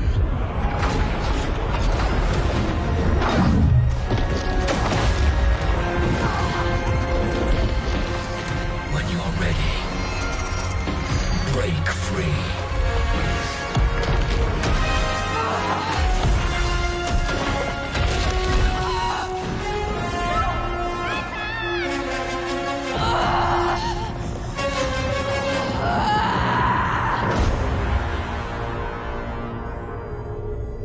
Wait, he's not... He doesn't sound evil. Though it annoys me how she can slug with the like of him one-handed, even if raging. They fought in the old era. Since we've been following the Sith warrior from the beginning of the game. Peace is a lie, there is only passion. Oh my god, are you guys giving me the... What's the creed again of the Sith? I can't remember what it is now. Fuck. What's the Sith code again? Like the full code of the Sith?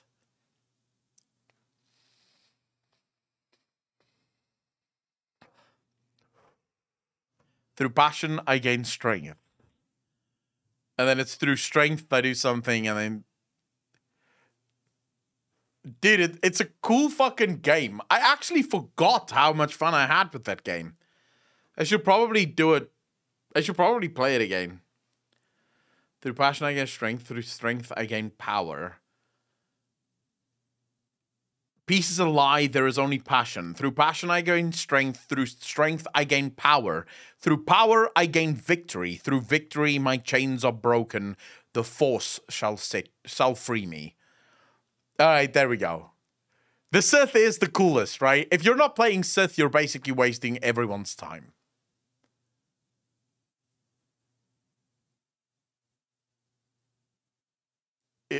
Is there anyone in the game that doesn't play Sith? I feel like almost every single person would choose the Sith. Go Sith or go home? Yeah, pretty much, right?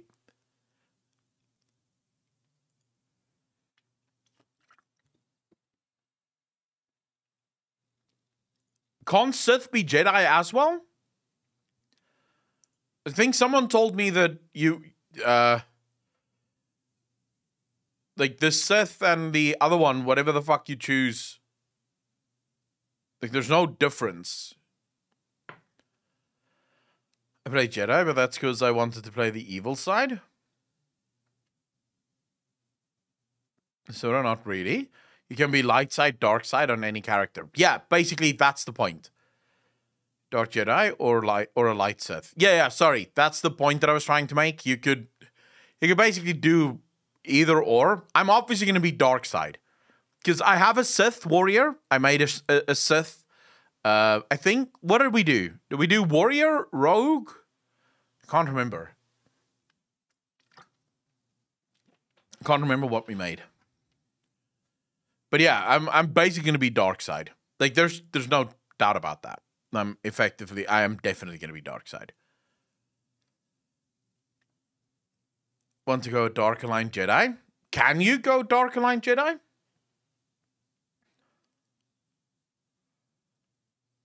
Good well. Have a great weekend. Voicey TV, take care of yourself, brother. Thank you very much for hanging out, man. Really appreciate it.